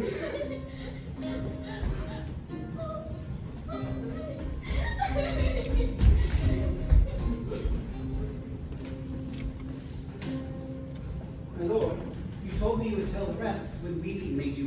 story off of our two cousins coming into London. Where did I leave? At that sad stop, my lord, where rude, misgoverned hands from windows tops threw dust and rubbish on King Richard's head. Then, as I said, the Duke, great Bolingbroke, with slow but steady pace kept on his course, whilst all tongues cried, God save thee, Bolingbroke! He, from one side to another turning, bareheaded, lower than his proud steed's neck, bespake them thus, I thank you, countrymen. Thus still doing, thus he passed along. Alack, poor Richard. Where rode he the whilst? Is in a theatre. The eyes of men after a well-graced actor leaves the stage are idly bent on him that enters next, fearing his prattle to be tedious.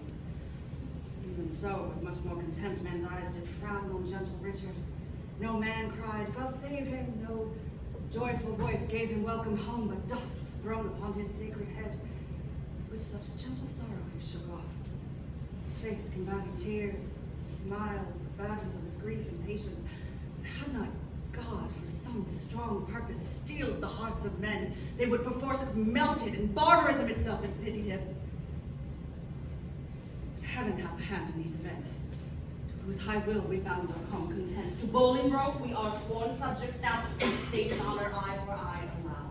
Here comes my son, Omer. Omer that was, but that is lost for being Richard's friend, madam. You must call him Rutland now, and in Parliament pledge for his truth and lasting fealty to the new-made king. Welcome, my son. Who are the violets now that strew the green lap of the new-come spring? Madam, I know not, nor I greatly care not. God knows I had as lief be none as one. There be well in this new spring of time, lest you be cropped before you come to prime. What news from Oxford? Hold those justs in triumphs? For aught I know, my lord, they do. You will be there soon, I know. If God prevent not, I purpose so. What is that seal that hangs without that bosom?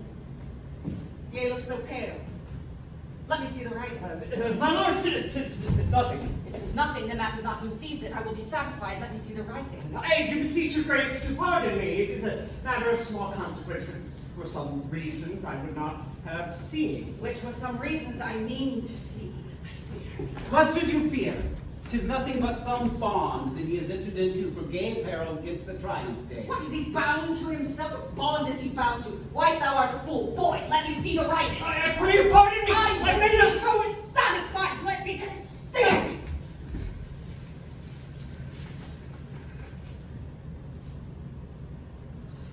Treason. Foul treason. Villain. Traitor. Slave. What is the matter? Oh, who is within there? Saddle my horse, I say. God, for his mercy, what treachery is here? Well, what is it, my lord? Bring me my boots! Saddle my horse! Now, for mine honor, my life, my troth, I will impeach the villain. What is the matter? Peace, foolish one! I will not peace!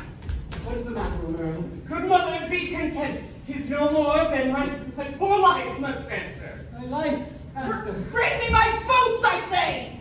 I will into the king. Strike him, Earl. Oh, poor boy, thou art amazed. Hence! Never more come in my sight! Give me my boots! Why, what wilt thou do? Wilt thou not hide the trespass of thine own? Have we more sons, or are we like to have? Is not my teeming day drunk up with time? And wilt thou pluck my fair son from mine age and rob me of a happy mother's name? Is he not like thee? Is he not thine own? Fond mad woman, wilt thou conceal this dark conspiracy? A dozen of them obtain the sacraments and interchangeably set down their hands to kill the king at Oxford. He will be none. We'll keep him here. And what is that? No, wait, foolish woman! Were he 20 times my son, I would impeach him. Hadst thou grown for him, thou wouldst be more pitiful. But now I know thy mind. Thou dost suspect that I have been unfaithful to thy bed, and that he is a bastard, not thy child. Why, sweetheart, sweet husband, do not think so. He is as like me as a man may be, not like to me or any of my kin, and yet I love him. Obey, unruly woman! After Romero, mounting upon his horse, purposed to get thee before the king, and beg your pardon ere he do accuse thee. I'll not be long behind, though I be old, I doubt not but to ride as fast as York, and never shall I rise up from the ground till Bolingbroke can pardon me. Away, be gone!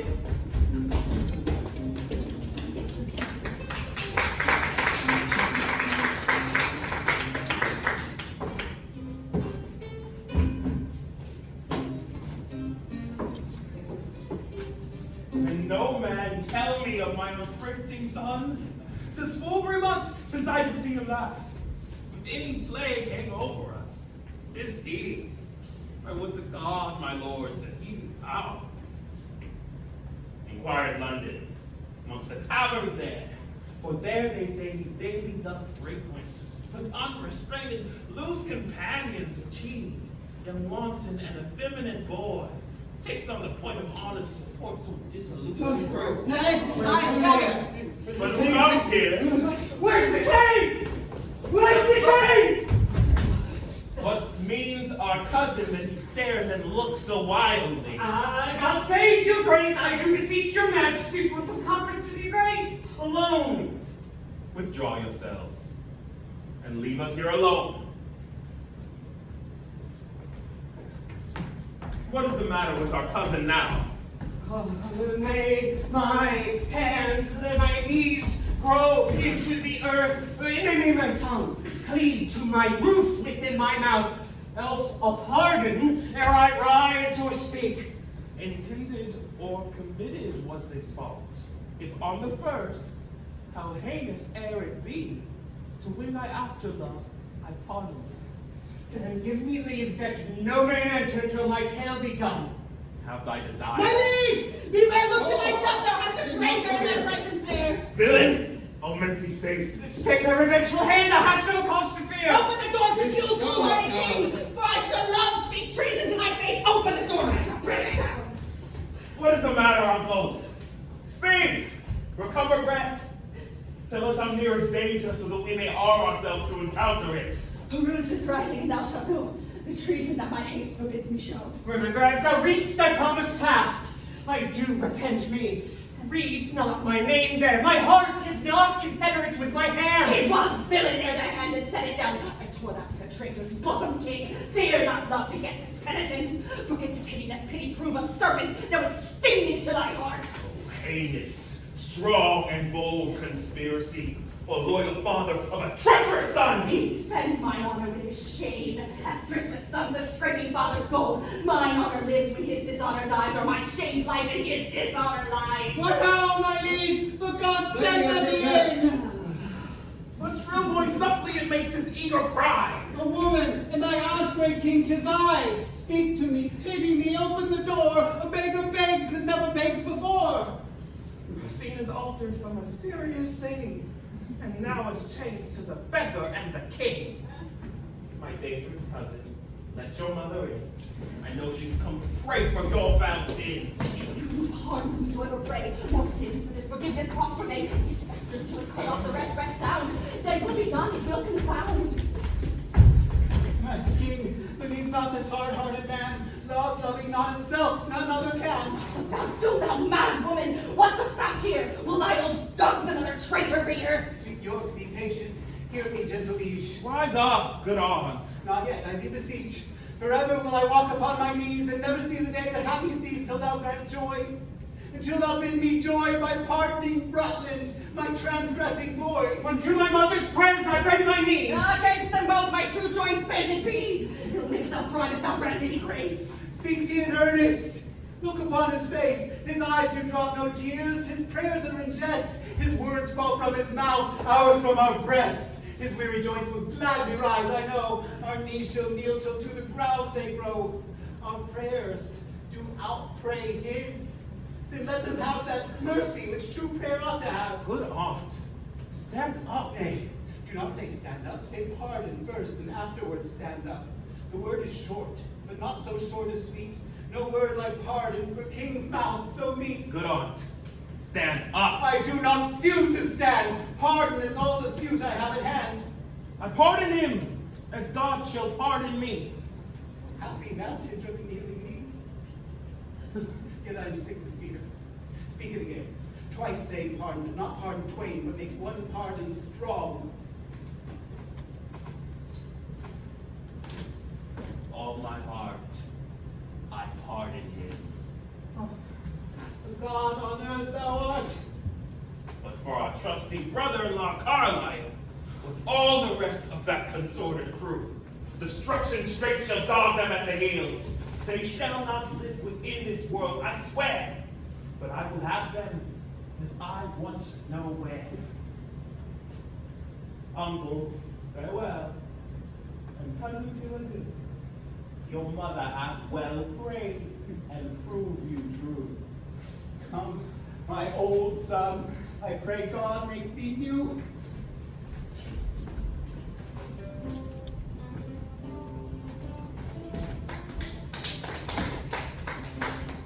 Didst thou not mark the king, what words he spake? Have I no friend will rid me of this living fear? Was it not so? These were his very words. Have I no friend, quoth he? He spake it twice and urged it twice together, did he not? Speaking it, he did wistfully look on me as who should say, I would thou wert the man who divorced this terror from my heart, meaning the king at Pomfret. Come, let's go.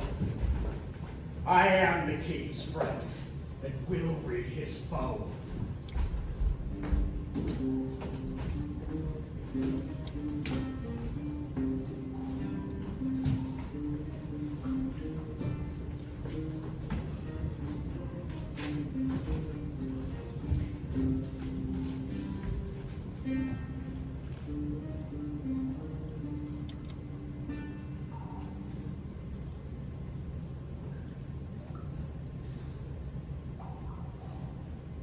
I have been studying how I may compare this prison where I live unto the world.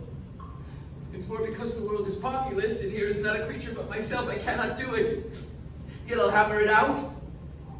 My brain I'll prove the female to my soul the father, and these two beget a generation of still breeding thoughts, and these same thoughts people this little world and humors like the people of this world, for no thought is contented. Thoughts tending to ambition, they do plot unlikely wonders. How these vain weak nails may tear a passage through the flinty ribs of this hard world, my ragged prison walls. And for they cannot die in their own pride. Thoughts tending to contend, flatter themselves that they're not the first of fortune's slaves, nor shall not be the last. Like silly beggars who, sitting in the stocks, refuge their shame that many have, and others must sit there.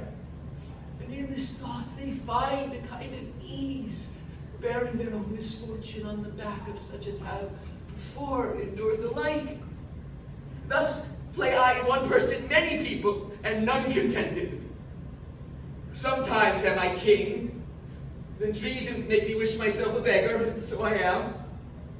And then crushing penury persuades me I was better when a king, and then I am kinged again, and by think that I am unkinged by going broke, and straight have nothing.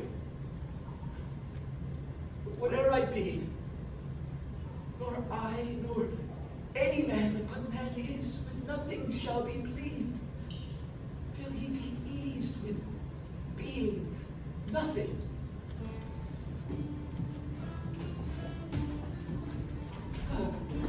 Music do I hear? Oh, keep time! How sour sweet music is when time is broke and no proportion kept. So is it in the music of men's lives. I wasted time, and now doth time waste me. For now time hath made me his numbering clock. Now, sir, sound that tells what hour it is are clamorous groans which strike upon my heart, which is the bell. So sighs and tears and groans show minutes, times, and hours. But my time runs posting on in Bolingbroke's proud joy, whilst I stand fooling here, his jack of the clock! This music mads me! Let it sound no more! For though old madmen to their wits in me, it seems it will make wise than mad.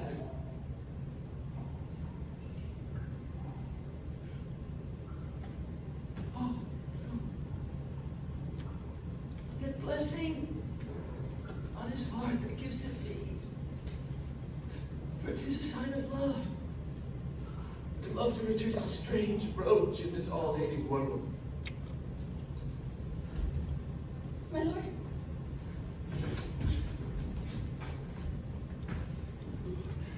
Will please you to fall to.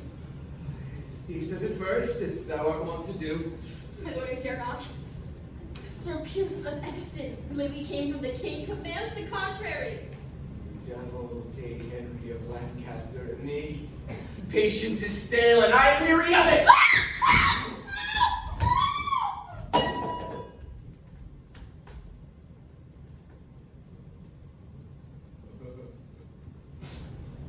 How now? What means death in this rude assault?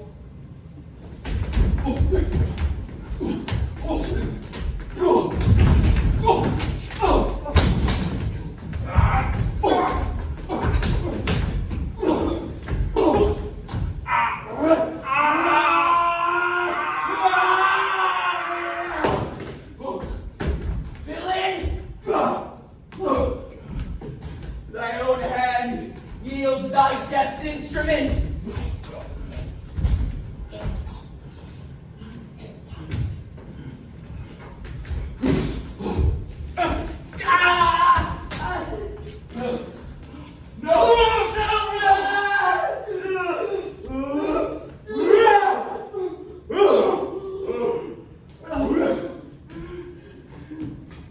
Go thou and fill another room in hell.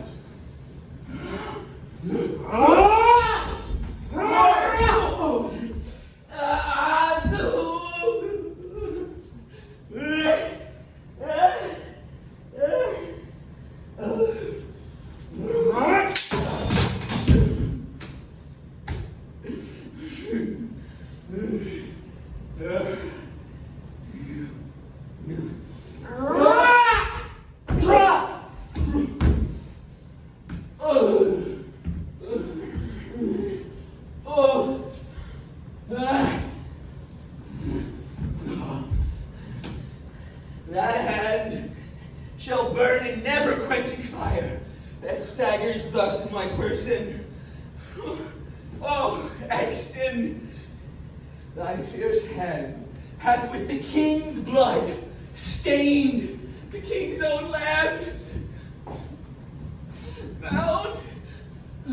Mount, my soul, thy seats up on high, whilst my gross flesh sinks downward, here to die.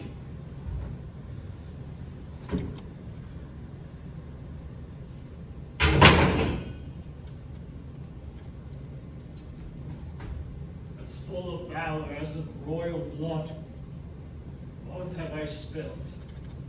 Oh, would the deed were good! For now the devil that tells me I did well says this deed is chronicled in hell. This dead king, to the living king I'll bear. Take hence the rest, and give them burial here.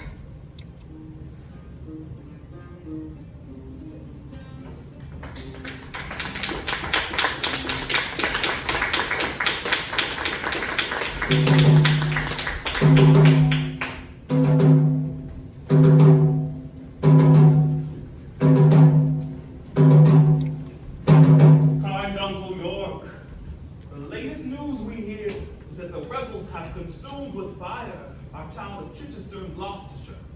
But whether they retain or slay me or not. Welcome, my lord. What is the news? Well, first, to thy sacred state wish I all happiness. The next news is, I have to London sent the heads of Oxford, Salisbury, Blunt, and Kent. The manner of their taking may appear at large discoursed in this paper here. I thank thee, gentle Percy, for thy pains, and to thy worth will add right worthy gains. The grand conspirator Abbot of Westminster, with clog of conscience and sour melancholy, hath yielded his body to the grave. But here is Carlisle living, to bide thy kingly doom and sentence of his pride.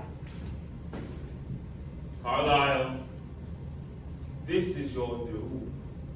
Choose out some secret place, some reverent room, more than thou hast, and with the enjoy thy life.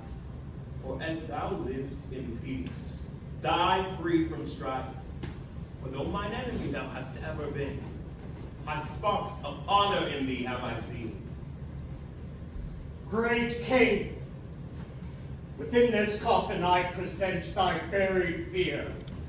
Herein, all breathless lies the mightiest of thy greatest foes.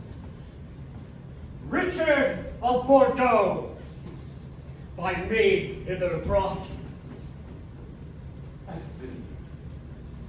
I thank thee not, for thou hast wrought a deed of slander with thy fatal land upon my head and all this famous land. From your mouth did I this deed? They love not poison that do poison need, nor do I thee, though I did wish him dead. I hate the murderer, love him murdered. The guilt of conscience, taste thou for thy labor, but neither my good word nor princely favor with Cain go wander through shades of night, and never show thy head by day nor light.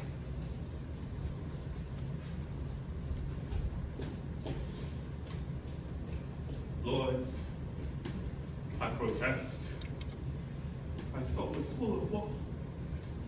If blood should sprinkle me to make me grow, come mourn with me, for that I do lament, and put on sullen black in continence.